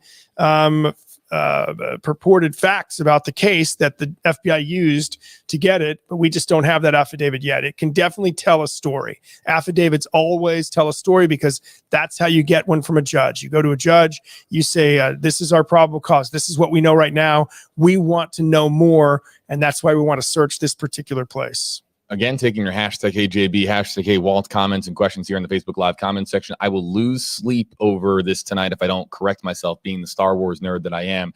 You go into light speed to travel in hyperspace in Star Wars. So I fumbled on that Star Wars reference there, and I cannot live with myself knowing that I botched. But I get the image, right? The image is the white dots, right? Yes, and that's what my comment section looks like here on YouTube, where, again, we're taking your comments here on the Gabby Petito story. It's coming in so fast. Yeah. Like light speed fast was, again, the reference here. Hello, YouTube. We're going to continue to take your questions and comments via YouTube and Twitter and Facebook Live. Let's stay with YouTube. From very clearly on YouTube, hashtag HeyJB. Do investigators have a timeline for when they'd call off the search for Laundrie? Can we be confident that they will keep searching until they find him? And we have a commitment here that they are committed to searching the 25,000 acres of Carlton Reserve here. That is an enormous undertaking. It's a third the size of Tampa. Tampa's 70,000 acres, so massive. It's a third the size of Tampa. Massive. And the water can make it simpler in some ways and harder in others, right? Less land to search. 80 miles of trails, though. 80 miles of trails.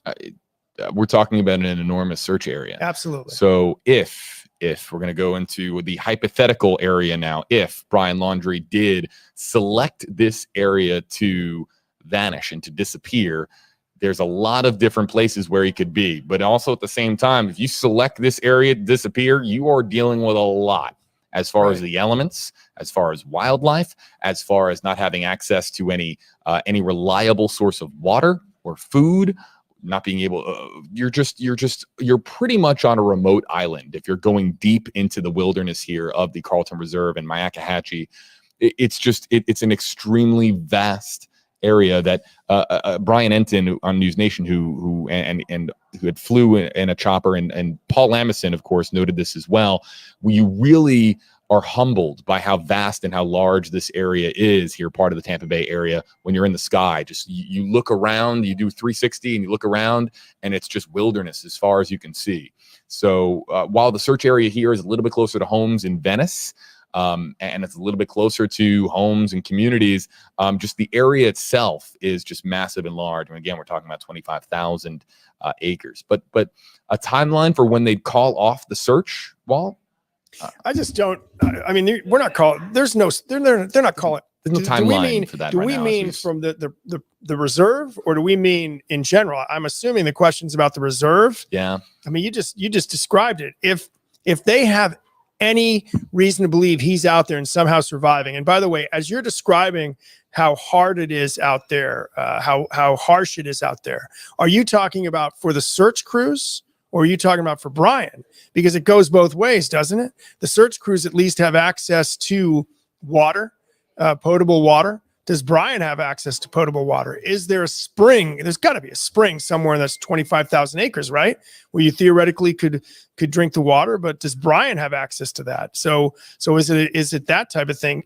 We don't know this because the family hasn't talked. It'd be interesting to know, does he have a survivalist sort of skill set? We don't know that. And if there is a source of drinking water here in the area, isn't that something that the teams here would focus on? Because if you're thinking that he's been out here for several days, if he's out here for several days, you're thinking eventually he's going to run out of water. He's going to have a source of drinking water. And that would be a logical place to start your search as far as the sources of water that are in this area that is the safe water to drink. That's might be why they're not telling us. I'm sure somebody knows whether there's a spring or some sort of potentially potable water out there.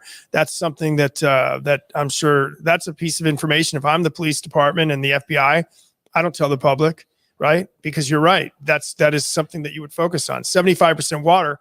Is any of it drinkable? I don't know. I mean, he's been out there. If he's out there, and by the way, let's go with this. Do we know they're searching for Brian?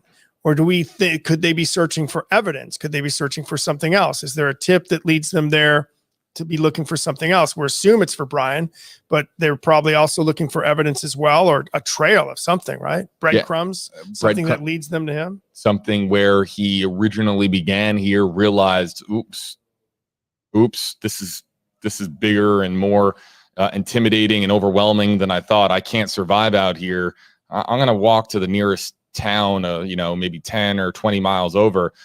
Could it again, we're really getting now into the if this happened or if that happened, or could this have happened or could that have happened? But again, just staying here, we're going to try to keep the train on the tracks. But again, to Walt's point is good. If Brian does get into this area and then realizes, wow, I'm running out of food, running out of water, this isn't how I envisioned it as far as trying to just disappear and to survive out here, could he have gone to Carlton Reserve and then left the area? And is there a community nearby or a trail that he could have followed to get to another area where it's a little bit more habitable for him over an extended period of time? Or even a friend, right? A friend that, again, we so much that we don't know. From Rebecca M on YouTube. Hello, Rebecca. #HJB. Can his social media accounts be tracked? As we understand it, Facebook and the other social media companies, Facebook, of course, owns Instagram, and YouTube is, of course, separate from Facebook and Instagram. But others, of course, they are cooperating as much as they can, of course, with this investigation. And the FBI, they have social media companies on speed dial, so to speak, as far as being able to reach out to them and ask if the social media companies can provide anything to an ongoing FBI-led criminal investigation. So there, of course, can his accounts be tracked? Absolutely. And that all becomes, there's legal boundaries there with that, Walt, that the FBI has to navigate, of course, with the social media companies. But as I understand it, the last we heard is that there is cooperation from the social media giants to help in this regard. Chief Garrison, I believe, said that last Thursday during his news conference. Same day, I hate to point out that he said they knew where Brian was, but he did say that they are getting cooperation from the social media folks. And I will. We have heard tidbits. I think you referenced one on, was it which account?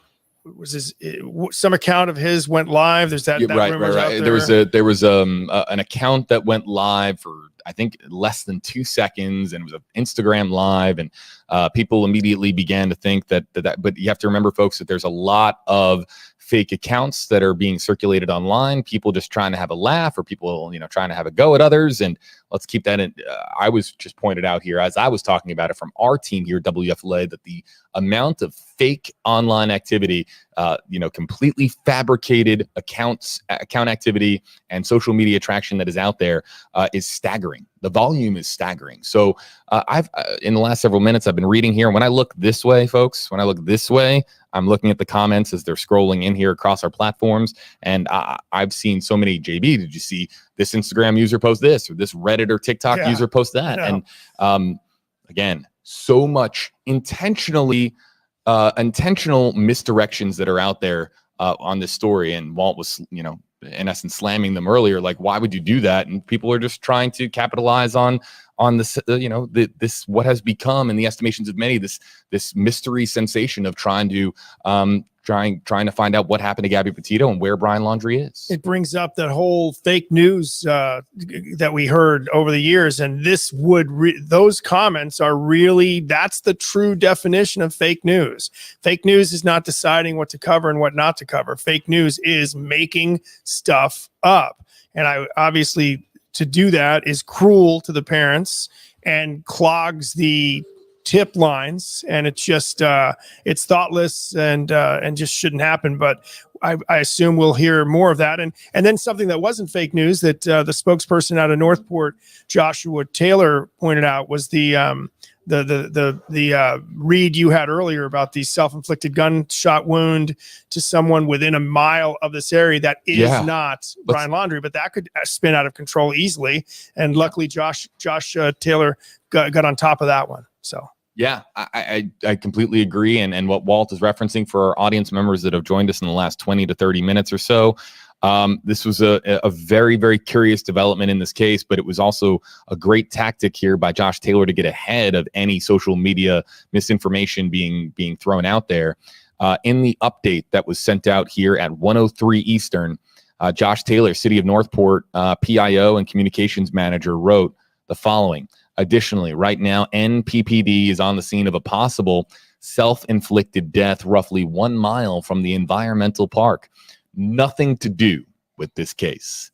And that's, again, a PIO and getting ahead of any scanner traffic, making it out on social media, and just doing everything that he can to be expeditious with the delivery of information here to ensure that there isn't social media traction that turns out to be erroneous in the future. So, and also too, that part of that update here, folks, was the video that you see here scrolling in the center of your screen, which this video here just gives me Saving Private Ryan and Band of Brothers vibes here. It looks like they're going to war here. And they are, again, this is an ongoing search effort here with all the crews that are fanning out into Carlton Reserve here to bring this story to a resolution by tracking down Brian Laundrie, the missing person of interest, the sole missing person of interest in the death of Gabby Petito and the homicide investigation that now is Gabby Petito. I'll read also here from Joshua Taylor's update, and it reads as follows. We've received a number of questions about the underwater dive vehicles entering the Carlton. Area resources are looking at large bodies of water, including dive teams, boats, and sonar equipment. At this time, this does not mean anything has been found. It's part of the overall search process. So dive teams are on standby, and they might go in the water. You might see them, and I want to make that clear here, folks. Let's all be very smart going forward. If there's video that comes out of a dive team in the water, that doesn't mean that they found something. That means that they have perhaps an interest in this area. You can't see below the surface of the water. This water is extremely murky. It's deeper in some areas than you would think. They need to get crews in the water here. And if it's worth risking gators and snakes being in this treacherous water, then it's worth looking into, but it doesn't necessarily mean that they have something with 100% certainty that they're going to find in that location. It's a search.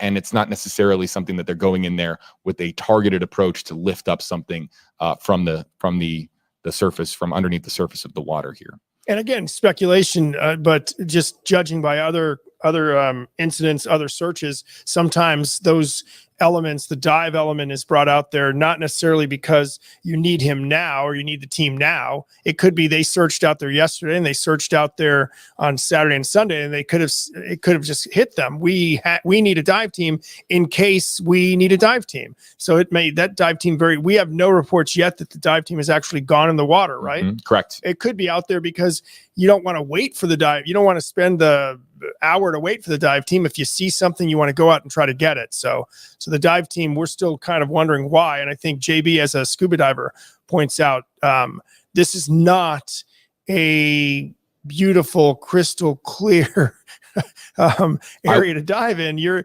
not going to see what do you think the visibility down there is as a diver? Zero. So at that point, these guys are trained, and this is how they find, sadly, bodies. They're trained to feel their way. You can have through the high-powered lights mounted to your mask, and all it does is light up the murky, dense nastiness that is right directly inches in front of your eyeballs. That's really what it's like as far as being in water this murky. And the only reason I know is because I've been in water 10% this murky, as far as sometimes snorkeling here in the Tampa Bay area, and you'll come across some really dense areas that just have seaweed or just have a lot of muck in it.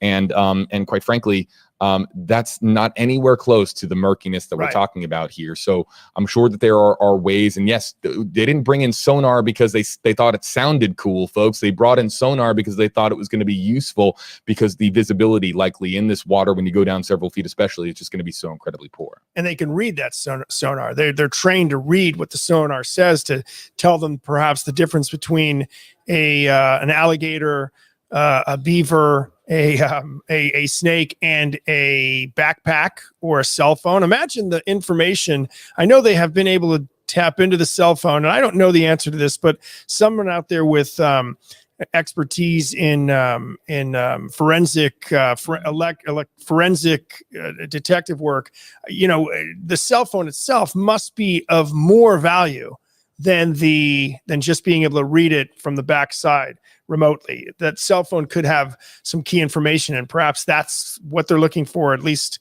one of the things they're looking for out there. Let's get to some more questions and comments that are coming in here. And let's see here from Michelle, right on cue, from Twitter. Hi, Michelle, on Twitter. #HeyJB. Do they have sonar that they can look at the water with before they dive? And I want to focus that portion. So can they sonar the area and then dive? And I yes, of course, I believe that is how this can work here, as far as the tactics here for the underwater search and recovery team. The sonar, trying to get a better idea as to what is down there, if it's flat, if there's anything that's coming up on sonar that indicates that there's something resembling an object at the bottom of a particular area of water. And so to Walt's point here, and again, I want to make this clear for our audience, the dive teams are unbelievably brave. I'm again, Walt, thanks, Walt, for yes, I'm a diver. I am a diver, but I have never dove in anything quite like this. And I would rather have sharks literally circling me down in water with visibility like the Florida Keys.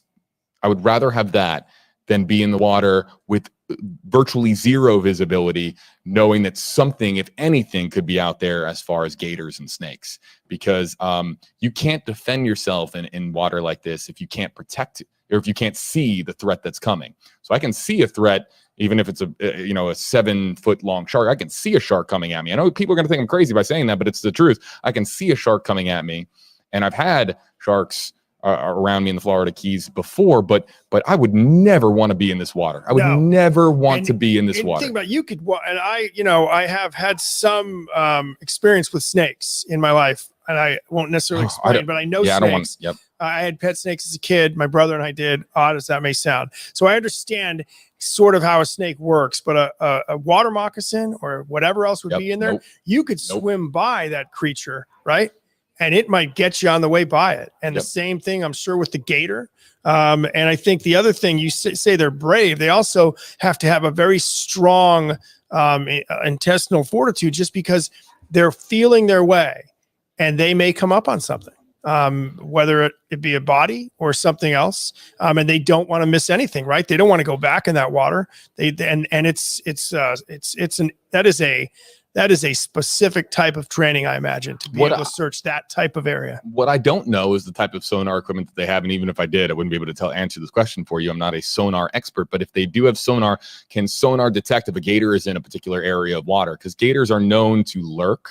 Gators are known to remain stagnant and wait for opportunities and move at a slow pace, while they can move more quickly than you would think, they're also known to be more stationary of a predator. So I'm curious if the sonars can pick up activity underneath the surface of the water, such as gators or snakes. And if anybody is a sonar expert out there, let me know in the comment section with hashtag HeyJB and hashtag HeyWalt. Let's move on here. Michelle, thanks for your comment and your question. Susie Kiernan, hashtag HeyJB. Seeing a person walk around in a mask is a great way to hide in plain sight. We talked about this yesterday, Walt.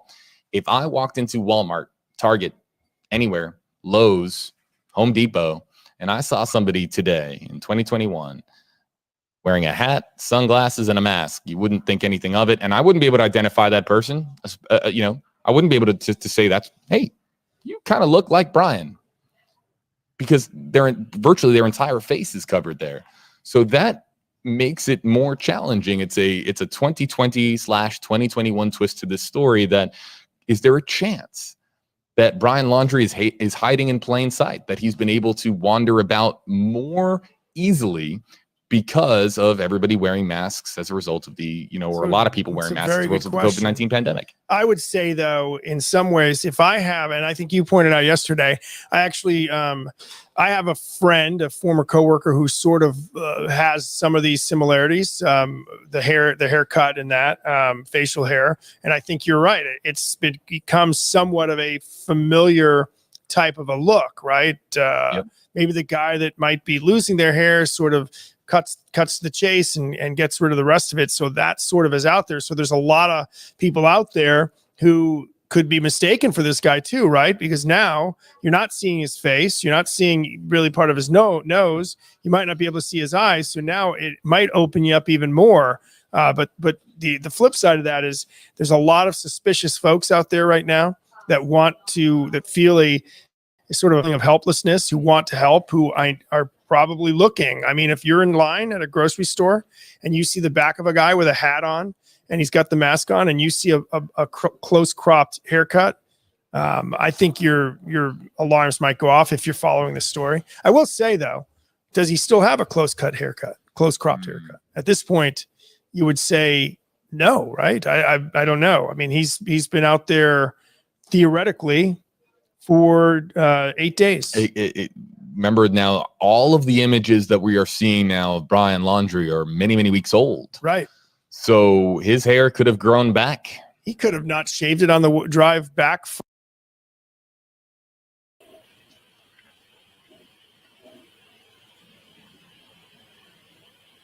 Do they seriously think that his hair grew out? Sorry, I'm eating lunch. What are they talking about? Can someone help me here?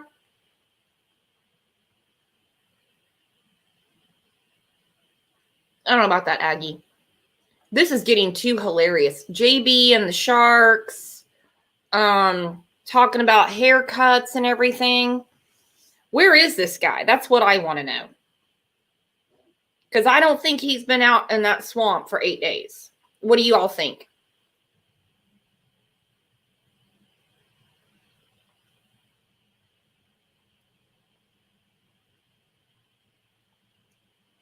Well, I mean, if he had like long hair and then he got a haircut, but I mean, all the pictures I've seen of him, he would either have to get a wig. He can't just grow his hair out. He hadn't been there for 8 days. No. No. And it's crazy that they've been out there searching for him all this time. What's given them the idea that he's out there?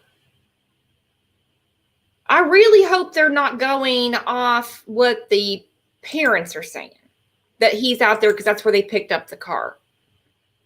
What a waste of time and energy. It's absolutely crazy. You know, in that night vision shot that's been shared a lot on social media, I didn't see the resemblance with Brian Laundrie, but there was more hair on his head than the person who recently, you know, shaved their head. So I do understand that there are some people out there. Again, back to the comment here from Beverly Morton, #HeyJB, #HeyWalt. Why aren't they taking the Baker, Florida deer camera picture seriously? Compare the two pics side by side, and it looks just like him. And he has the same backpack as some of the social media photos. See, again, this is, everybody is observing this differently. I don't see the same resemblance. I think everybody wants to see it through the lens of, yes, that's him. You know, that's him. It is Denver. So is that the FBI calling me? I'm going to say no. But you're getting a call from Denver? Yeah, but I'm going to go that it's no, I'll not take the it. FBI. Take it. I'll take it. I'll stay here with you live. You never know what that could be. I'll stay here with you live, folks. But again, I'll continue here by just saying here that I didn't see resemblance in that photo, but there was a little more hair on their head. Walter, was nothing? No. Nothing. You know, yeah, right. And also it was pointed out by the investigators up there that he has no connections to that area. And they did say they looked for it thoroughly. They looked for him thoroughly. It does go to, though, the fact that you'd think, so I have this ongoing conversation with someone on Twitter about the possibility of hiking. Again, speculation. It's all we have right now to some degree, of hiking from this area up to the Appalachian Trail, which I guess theoretically, I think his point is he gets to Canada somehow. Is that Denver again? It is. I'm sure it's a junk call. But the point, this person says one can hike from that area and get into Georgia and Alabama, but not real quick, 20 to 25 miles per day. Sounds like somebody who knows what they're talking about, right? You could navigate 25 miles a day in this terrain here in the center of our screen. Right. So my point is, wouldn't you have to cross an interstate at some point to get over that area? But that's another thought. Has he gone north? But my question would be water and food. Where's he getting water and food? Is he living off the land? We don't know anything about his survivalist skill sets. I imagine if you're a survivalist, you probably could do that. I don't think I could.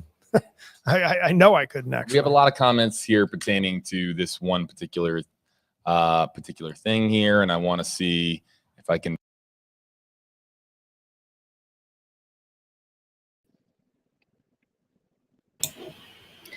Are you there, Kevin? Just a sec. You hear me? Yeah, I can hear you. Me? All right. I don't know why they keep saying that he's some kind of survivalist or something. He didn't camp the whole time he was in the West. Right. Hey, give me 1 second, okay? I got answers. Just a sec. Sorry.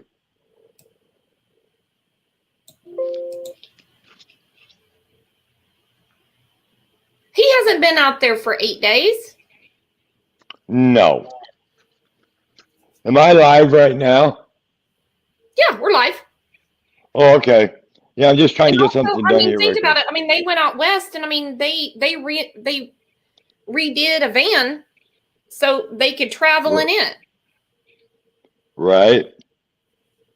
Well, him being, I think, there was something said about him. He didn't like to wear shoes because he wanted to feel the earth under him, like an earthy person. Mm-hmm. Right. I think that's where a lot of that's coming from. But thing of it is, if he's an earthy person, if he jumped in that swamp with them alligators, he's not an earthy person. He's lunch. I mean, I don't know about this guy, really. I mean, it's sad because they're both young, and I don't think he's in that swamp. Do you? No, I'm going to be really surprised if they drag him out of there. And they're Yeah, me spending a too. lot of resources right in that area. And I'm Right. more worried about the dogs getting eaten by alligators or, one of those Burmese pythons, whatever you call them, grabbing somebody, than finding him. Well, the thing of it is, too, I mean, look, how many people looked for Summer? And look, where all they looked, and they didn't find her. Hang on 1 second. Has this channel discussed the cop's 666 tattoo? Who's got what tattoo? I'd have to see proof of that. Sarah said this is a distraction. Yeah, if that's true, and they can link it to that cop as fact, Yeah. that would be interesting. I wouldn't be surprised if he was getting dropped off in the morning somewhere and picked up later in the afternoon by his mom or dad and brought back home. Well, in my honest opinion, Or if he didn't fly out of the country. if he is in that swamp, he's going to be surrendering pretty soon. They've been You there can't 8 laugh. days. Huh? Like they're seriously acting like JB's acting like he's been there for 8 days. No, he hasn't. What, 2 days? 3? I don't know. 2 or 3 days, right? Well, no, he's been missing. Today is Wednesday.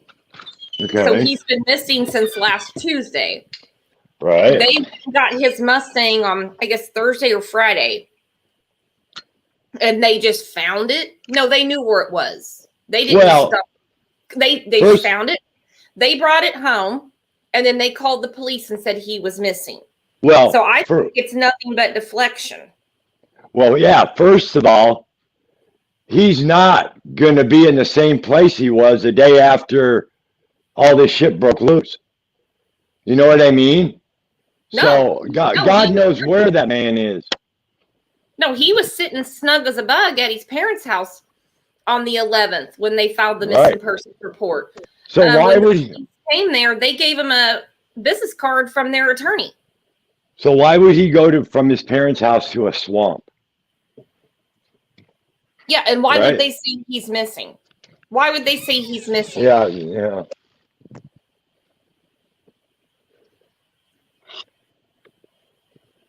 I don't know. I just think it looks to me like they're doing the same thing they did with Summer. They're not sure he's in there, but because of maybe tips or something, they have to check it out. Well, they've spent a lot of time Whether there. it's No, he's yeah, not. and have they found him? No, they would have found that man by now if he was in that swamp for that many days. With Yeah, no, look at that. he couldn't carry that much food and water with him. No, unless someone's bringing it to him. But I'm looking at what Lisa said. Someone picked him up from that parking lot where his Mustang was. And he's been Right. gone this whole time. And his parents found it because, like, they're detectives, right? They somehow knew how to find it. And they Well, went who and got told it, them to? brought it home. And then they called the police and said, he's missing. They didn't care about Well, Gabby being missing. Yeah, what I'm curious is why is the FBI looking in that swamp? Who gave that tip? Or does the FBI know he could be in there? Or are they just going on a tip?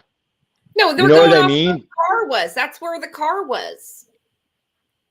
Yeah, That's that don't mean he's there. I know. And they call in saying he's missing. His parents, right? Yep. I tell you what, I tried to give his parents the benefit of the doubt, but I'm done with it. I'm done with it. Really? Oh, I'm done with In it. my opinion. Okay. Well, you know what? In my opinion, my honest opinion, this is just in the back of my mind. His parents, they may not know exactly where he is. They might know he's on the run, but they may not know. Does his parents, they have to realize how much trouble they're in if they are hiding evidence, harboring a fugitive, or whatever. Are his parents going to go to prison for a very long time with this case over their son doing this? I don't think so, in my opinion. They're crazy. If they are, it would be the hardest thing to do to snitch on your kid. I understand that 100%. Being a parent, your heart would be crushed. But are you going to risk all that prison time? Are these people the type of people that want to go to prison? That's what I'm wondering too. They can't Yeah. be that dumb. They cannot No, be they're that not. dumb. Getting him a lawyer everyone's entitled to an attorney, whether you pay for it or not. But this whole he's missing BS is ridiculous. He drives down to the swamp, I guess, and then the now detective parents find his car. They didn't call the police, did they, and say, hey, we can't find him. What's going on? They got the car, brought it back, still waited, because I guess, Tuesday, Wednesday, Thursday, Friday, 3 days, they can't get a hold of him. Then they call the police. It's looking to me like they gave him a head start. Kevin, your mic's muted.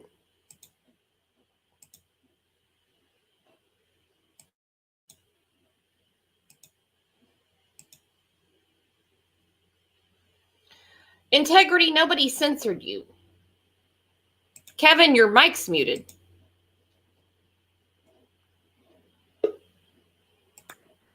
Hello. Can you hear me? Yeah. So, I think I'm just to the point. Like I said, this is discussion. No one's the all-knowing here. No. I think they gave him a head start. No parent would wait 3 days to find their child, especially when your soon-to-be daughter-in-law is missing as well. Well, and there's a lot of people that are bashing. It's common sense to get a lawyer. I mean, that just goes to show you Don Wells don't have a damn lawyer. Mm-hmm. Okay? They tell you to shut your damn mouth like right now. Don't say another word. I don't even care if the word is see Sally run. They're not gonna. A lawyer's gonna tell you the first thing to do is keep your mouth shut. And his parents, I'm not sticking up whatsoever, but I don't think they're the kind of people that are going to go to prison. I don't know. Maybe I'm wrong. I don't know. It's the weirdest thing because they seem to be making all the moves to get themselves in trouble. Yeah, it would be hard to do, but when it comes right down to it, are you going to take a fall for your son and risk just destroying your whole family members? You know what I mean? I know exactly what you're saying, but wasn't getting the attorney for him enough and just following the advice of the attorney? That's what a good parent would do. Look, we've got you an attorney. Let's just do what they say. Right. But to go missing means you've been like, like Summer. You're missing. No, he's hiding. Yeah. Yeah, there's a difference between hiding and missing. Oh, I think so. You're right, Kenny. Look at Fucci's mom. She was washing blood out of the clothes. She didn't really have any questions. Yeah, in my opinion, Don hid Summer, and Summer's missing. Well, I'm going to say this. When I listened to that whole 911 call, when we actually got the entire call, when that eyewitness said they saw Brian striking her. They what now? They saw Brian what? Hitting her. Oh, okay. They should have arrested him. Yeah, they should. I'm not saying forever, life in jail, but he should have been in jail for at least a day. Well, and maybe we wouldn't be here. I guarantee if he would have been arrested, I don't think Gabby would have been missing. So I don't think she would have been killed either. Right. Oh, don't think so. All right, hang on. Let's see what they're saying. 57% said elsewhere in the U.S. Only 13% of our poll respondents believe he's a Carlton Reserve. Now, this is so worthless of a poll, and I have to say that in this way, in that the FBI could have way more information and perhaps do have more information to lead them to believe that he is at Carlton Reserve. But it just speaks to, again, the viewers are part of this story. You, wherever you're watching from, you are part of this story. As far as we value what you have to say and what you think here in this story. And we bring in questions, and we bring in comments, and we bring in inquiries, and we do these hashtag-based sessions here because you help us carry the conversation forward. Social media can be used for good. It's not just for, misinformation out there. It can be used for good, credible information and sorting out facts from fiction. And it was, it's just interesting to note here that so few of our audience members believe that Brian Laundrie is in Carlton Reserve here. But again, that doesn't speak to likely the evidence that the FBI and the evidence that the Northport Police Department currently has with them that leads them to believe that this area is worth a search of this magnitude, as far as bringing in the dive team, sonar, choppers, drones, ATVs, dogs, you name it. Speaking of the dogs, by the way, I think we have it on WFLA.com. In Josh Taylor's update that he sent out, for any dog people that are out there, he attached some photos of some canines. Just still photos, really high res, beautiful photos of these dogs. It appeared to be a poodle. That one picture did not have the view of the typical search dog. I know the poodle is one of the smarter animals out there, but I don't think I've ever seen a poodle as a search dog. It's seen several, and I don't know the exact breed, but there are several different breeds of dog here that are being brought in. Speaks to the how much thought has gone into the search process here, as far as trying to bring in as many resources as possible. Because, and I'm not an expert in canines, but perhaps one dog might be able to pick up a particular type of scent, or maybe than a different dog or different breed of dog. They're trained, they're and some are cross-trained, but there's the cadaver dog, and then of course there's the drug-sniffing dog, there's the bloodhound, but they all have their skills, and they all, when you do stories on the officers that train them, they all think they're playing.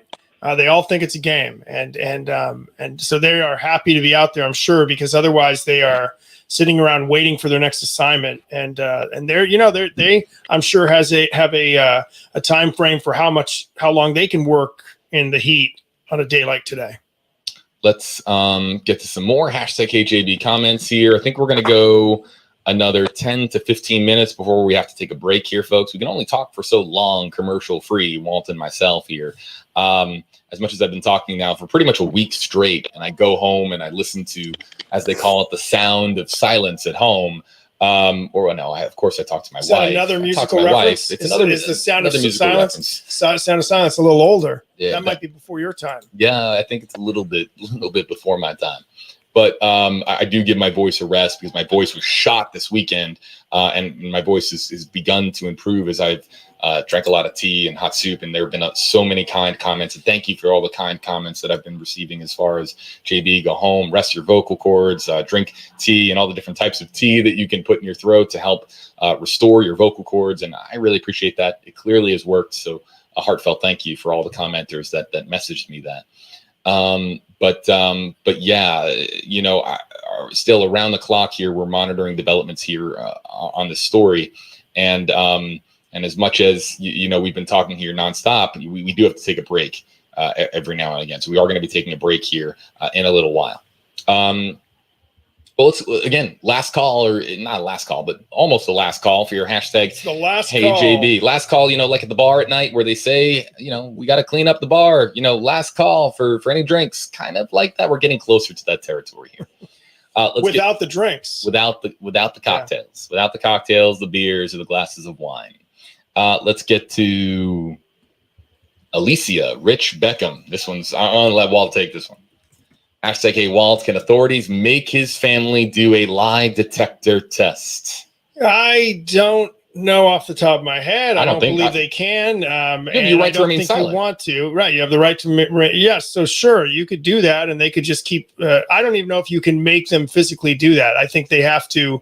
Every time I've covered that, you have to voluntarily do that, and even in this case, they have the right to remain silent. They can do that all day and not say a word. So no, and then you wonder what could they possibly find out.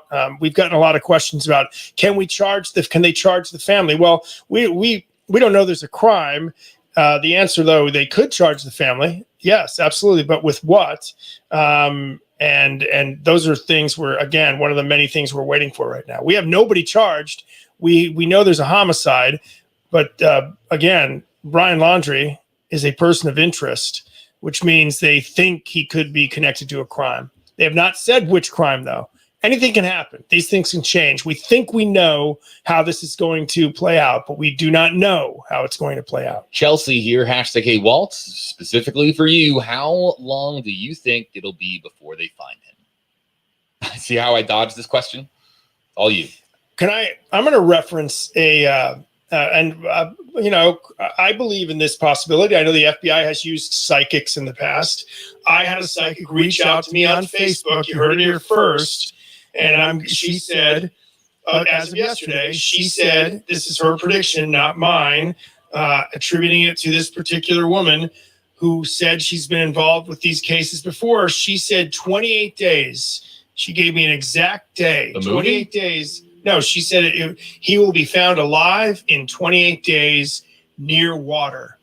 Take that for what it's worth. That is about 28 days from now is about the 18th, I believe, of next month. If it happens on that day, it's a Monday. I mark my calendar because stranger things have happened, but I have no idea. How long do I think? I don't think it'll be 28 days. I know. Hold on. We gotta go back to that. You're saying you're saying that the FBI. You've worked on stories where the FBI has had communication with psychics. We know that. Yeah, we know that. And and police agencies have used psychics. They don't necessarily like to talk about it, but absolutely. Are they using one now? We don't know. Maybe when there's an investigation where there's just so little of hope. Is that what we're getting at here as far as an investigation? And I'm not talking about this one. I'm talking about just in general. Like, is there just they have exhausted all options that they say, let's just see what a psychic has to say. Is that kind of what you're getting at there? Yeah, I think yes, absolutely. We know what's happened. It's just a matter of, I'm not saying it happened in this case. I'm simply saying that question is impossible for me to answer. So I attributed it to somebody who got in touch with me on Facebook who gave me a time frame. I will say I don't believe that's it. I don't believe it'll take that long, but anything can happen. Anything can happen. We talk about how this 28 days from when? Yesterday. I'm going to set an iPhone reminder. It's the 18th. I already checked. And then if that's right, you need to give me the psychic's phone number so that I can play the lottery. I'll have an exclusive. Okay. I don't know if she can give us that, but she also claimed that he would be found alive. But again, that's just it is what it is, right? We've done those stories. These two are ridiculous. So a psychic comments on your show and they talk about speculation and social media. Someone's going to catch a clip of that and stuff's going to go wild. These two are killing me. Does anybody want to grab the link and come up and chat? Because I just really have a hard time believing this dude's there. I know that they're spending a lot of money and a lot of resources there. But 8 days seems very improbable unless he is just dead. Come on.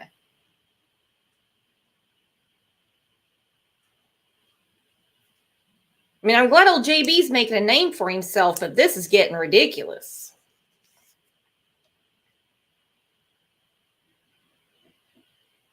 I cannot believe that. Now, hang on. The psychic said he'll be found in 28 days by water. Well, okay, good reach considering they're looking in a swamp. I don't know. That was very odd for newscasters to even call that comment out like that. I mean, I know they're sitting there reading Facebook comments, but geez. Yeah, he's getting hilarious. He really is. He really is. I'm waiting for him to come on there and sing.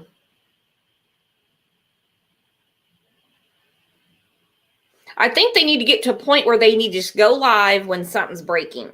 But this all day of watching the same loop over and over and over and reading comments, hell, that's what we do here.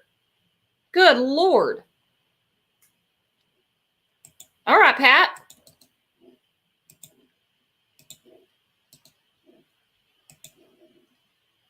Damn it, JB. There's the link, Pat.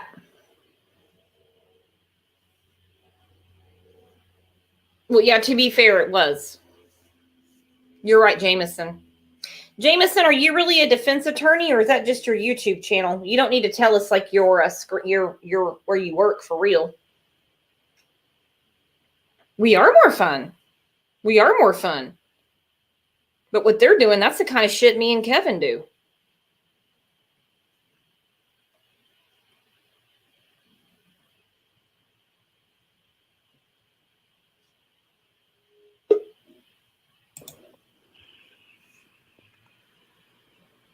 Hey, Deb, what's up?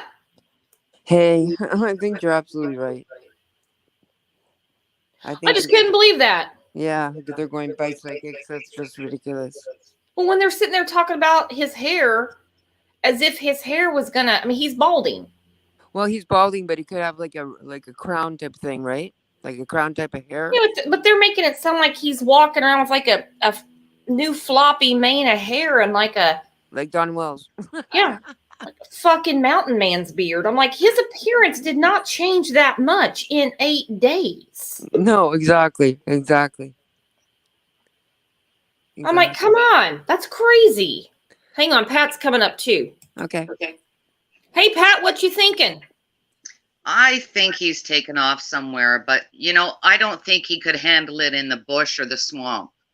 So I don't think he's going to survive out there. Personally, he looks like a suck. I think he's going to give himself in after a couple weeks. He's a coward. Yeah, he's a coward. He looks it. He's got the facial. I used to be with somebody like that about 55 years ago. Well, thank God you survived and you're here now. It took me a couple years to get out of it because, you think if they only knew I loved them, then they wouldn't act like that. I hear you so much. You just kept. Well, I was only 17. So you just believe that. But I wasn't brought up like that. So luckily, after 2 years, got some sense and I got out. But so I understand why she would have been there possibly. It can happen. She was young. She was. And I he just think looked. She was in love with him. I mean, she really thought this was all going to work out. And I'm sure they fought like cats and dogs. They were like cats in a pillowcase in that van, I'm sure. Yeah, that's what it seemed like to me. And I have a daughter her age. I just can't imagine. Right. And couples fight and it gets heated. But when one winds up dead and the other one is hiking in the swamp, then we got a problem. Yeah. Yeah. And I think he'll give himself in. He's a suck. Unless he starts breaking into people's backyards and goes on the AT trail. I mean, but somebody's going to get him. There's that. Yeah. Right. Yeah. Like they were saying on one of the other stories, he might go on the Appalachian Trail because he wears those T-shirts and he said he loved it. But I don't think he's going to make it. He can't live for very long. Like, he can't live more. I mean, even if he's a really, really good survivalist, he can't live more than 25 to 30 days maximum in this type of environment. Yeah, that's what I heard somebody say. Who's bringing him food? There's no potable water out there. Exactly. That's Well, right.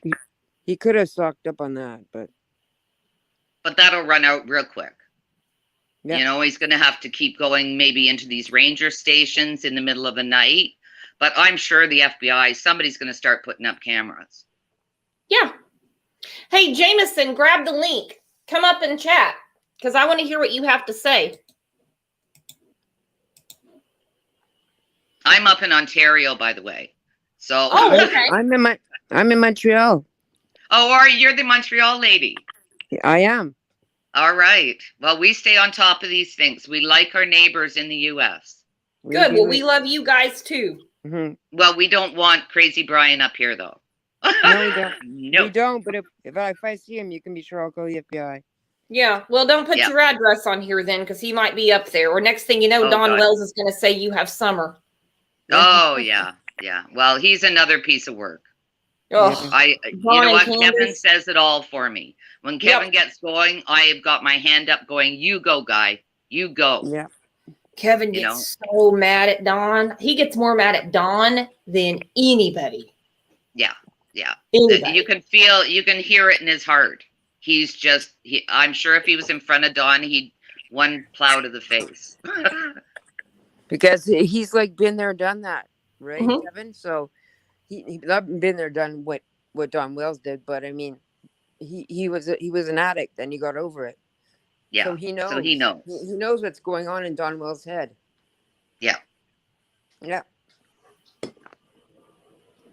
Okay, well, I'll let you guys go. I just wanted to pop on and say that, and I love Okay, your show. we have a comment right here. Well, thank you. We love when you're here. We have a comment here. It says, I mean, who's to say his folks didn't give him a wad of cash and he's out of the country by now? Oh, I believe I've been that. thinking he's out of the country. Can't somebody get a boat from Florida and take off to an island without a passport? Like, can't you get into an island with, like under the radar? Yeah. You can get like to Canada. You can get to Canada under the radar. No, we don't want him here. No, but from New York, you can. Oh, yeah. So if they can do it in New York, then I'm hoping he took a boat somewhere from Florida. And yes, I'm sure his parents financed it. Oh, yeah. Definitely. I want to know who financed the whole trip. I know they said that she had quit her job.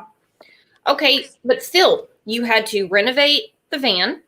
Right. You have gas money. You have food. Sorry for the noise, folks. There was a hotel in Salt Lake City. Flight from Salt Lake City to Florida and back. There was a lot of expenses from Florida, New York, Kansas, I think, then Colorado Springs. Then, they were in a ton of different places. Someone financed. Very expensive. Very expensive. Yeah, yeah. They need to take his parents in and really question them, put them under. That's the thing. That's the thing with this pesky Constitution we have here in the U.S. You just can't do that. Well, that's ridiculous. Yeah, but did you hear how that Constitution got started? One of the guys had it, and he said it started back when cops were forcing people for confessions before the Constitution came out. So apparently that must be new. I don't know. 40, the Constitution we've had, when the country started.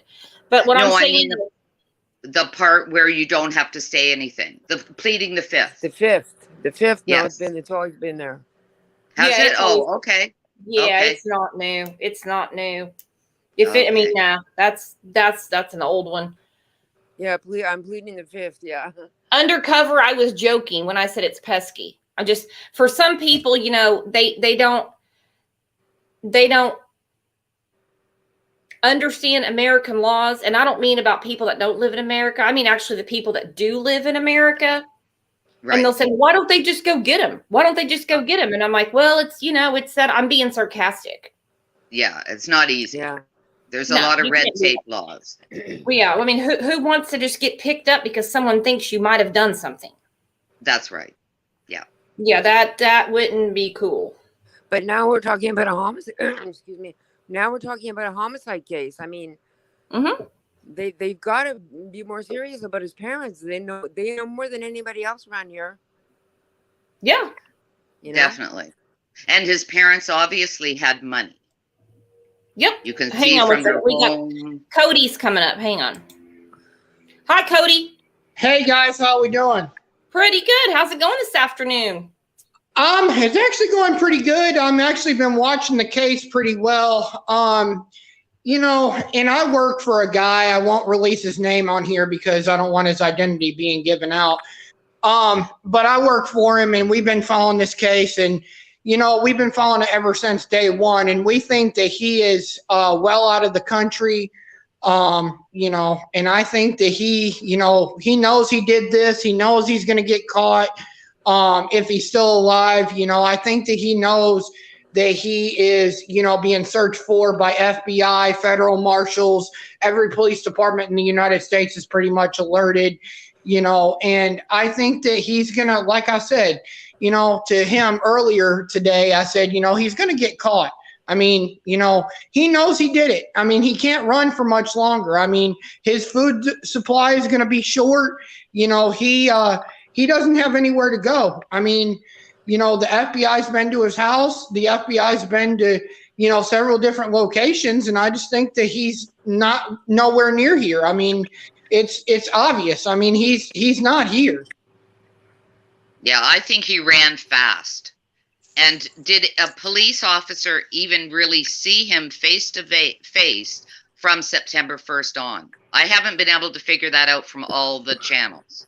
Like, well, see, here's the thing that I heard over the scanner yesterday.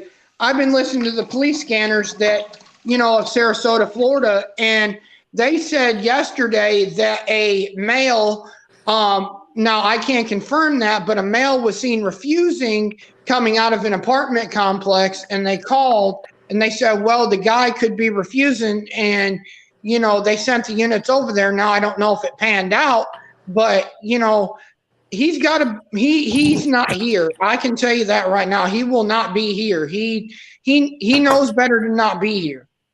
Yeah, he ran as fast as he could. He's a coward. Yes. I'm surprised it took him. Well, see, they said that he had left on Tuesday. I have a hard time believing he left last Tuesday. That's right. Is that true? Police got there to talk to him on Saturday, and they said, call our lawyer. I think arrangements were made then. Yes. Yeah. Did anyone really see this guy? Was it Thursday or Friday to call the police and say that he was missing, but they had found his Mustang? I think they were hiding him. Yeah. Exactly. That's what I even think. I think that the parents are hiding him. You know, they're not telling his direct location, you know, and I think that he's being hidden by his parents. Just because they drove his car from the reserve doesn't mean that his parents aren't helping him in some type of way. Oh yeah, financially, definitely. He could have walked out of there with $20,000-$30,000 in cash. Exactly. We don't know what he did for that week. He could have, you know, his mother could have gone to the bank every day, but I'm sure the FBI is going to check that right out. They'll know. Well, why bother getting a lawyer though if you're innocent? Well, it stalled all of us, didn't it? We all believed he was sitting at home. So did the cops. Well, see, let me explain. Let me explain real quick before we get this complicated for people. Anytime you deal with the government, okay, right. If you think you're being accused of something or possibly could be, you should have a lawyer. Getting a lawyer does not make you guilty. Period. No, I know. Okay. So, I mean, I know a lot of people are saying that, and you should always deal with these situations with someone who's versed in the law, because Brian's not versed in the law, and I don't think his parents are either. So getting the attorney, that's, undercover, you're right. I would never talk to the police without an attorney. Never, never, never. I wouldn't go in front of a judge without an attorney. I wouldn't go and defend a traffic ticket without one. No way. But when your attorney says, don't talk to them, I'll deal with it. And next thing you know, your happy ass is out in the swamp camping, Now you look extra guilty. Yeah. And definitely. we have your girlfriend was found, who you abandoned in Wyoming, has been found in a shallow grave. Yeah, dead. Well, can I just say this? And I've learned from prior experience, because one of my friends is former law enforcement. He's actually a law enforcement officer, and we've talked over this too. And Brooks is kind of right in a sense, because she did get abandoned by him, and he fled, and knowing that, I've talked to my friend over this, and he was just like, well, he's guilty. He knows he's guilty. They will find him, if he is alive, and, which it will probably turn into a blaze of glory kind of thing, because, he's not going to go peacefully. I can tell you that right now. He's not going to go peacefully with law enforcement. He is going to go out in a blaze of glory, because I just know criminals like that. I mean, because that's how most criminals will go these days. And, he even said that he's not going to go peacefully. I mean, he's not just going to give up and say, hey, here I am, I've done this. I want to turn myself in. He's not going to go peacefully. Who was saying he didn't, Cody? Who are you talking about? I think he's just giving his opinion. We don't have any facts on what. No, he's never spoken out. He's never. No, I spoken thought out. maybe he was talking about someone else, and I missed the case. Well, I'll re-say what I said. My friend, he's a former law enforcement officer who's actually an actual law enforcement officer right now, and we were talking over the case that Gabby Petito's guy that they're looking for probably will not go peacefully, because he knows how many people have been like this, that have gone out in a blaze of glory because of all this, and knows that there is, facts behind it, that he's just not going to give himself up. I mean, he's not going to give himself to law enforcement. I mean, there's just no evidence that he'll do that. If he's been out there for that long, though, he's probably lost a lot of weight. He's probably a skinny. He was already skinny. So I guess I was just hoping. I can't clarify that is if he's lost weight or not, but I know just from, like I said, prior experience, that this guy will not turn himself in. There is no doubt that his parents are going to keep him hiding, from law enforcement, because he's not going to go peacefully. There is not a doubt in my mind, that he is going to go peacefully without being shot or even yet severely injured. I mean, if law enforcement does take him alive, he won't go down without a fight. Well, thank you very much, Cody. Well, guys, I'm going to start wrapping this up. Cody, thanks for coming up. Pat, thanks everyone. Thanks. Have a safe one. Deb, send me that email and I'll get you that Discord link. If anybody wants to join the Discord, just go to our About tab and send an email and somebody will get you the link. So we will see you guys tomorrow. And if anything happens, we will jump on. You all are the best. Hey, mods, thank you. Again, it was short notice and you guys are the best.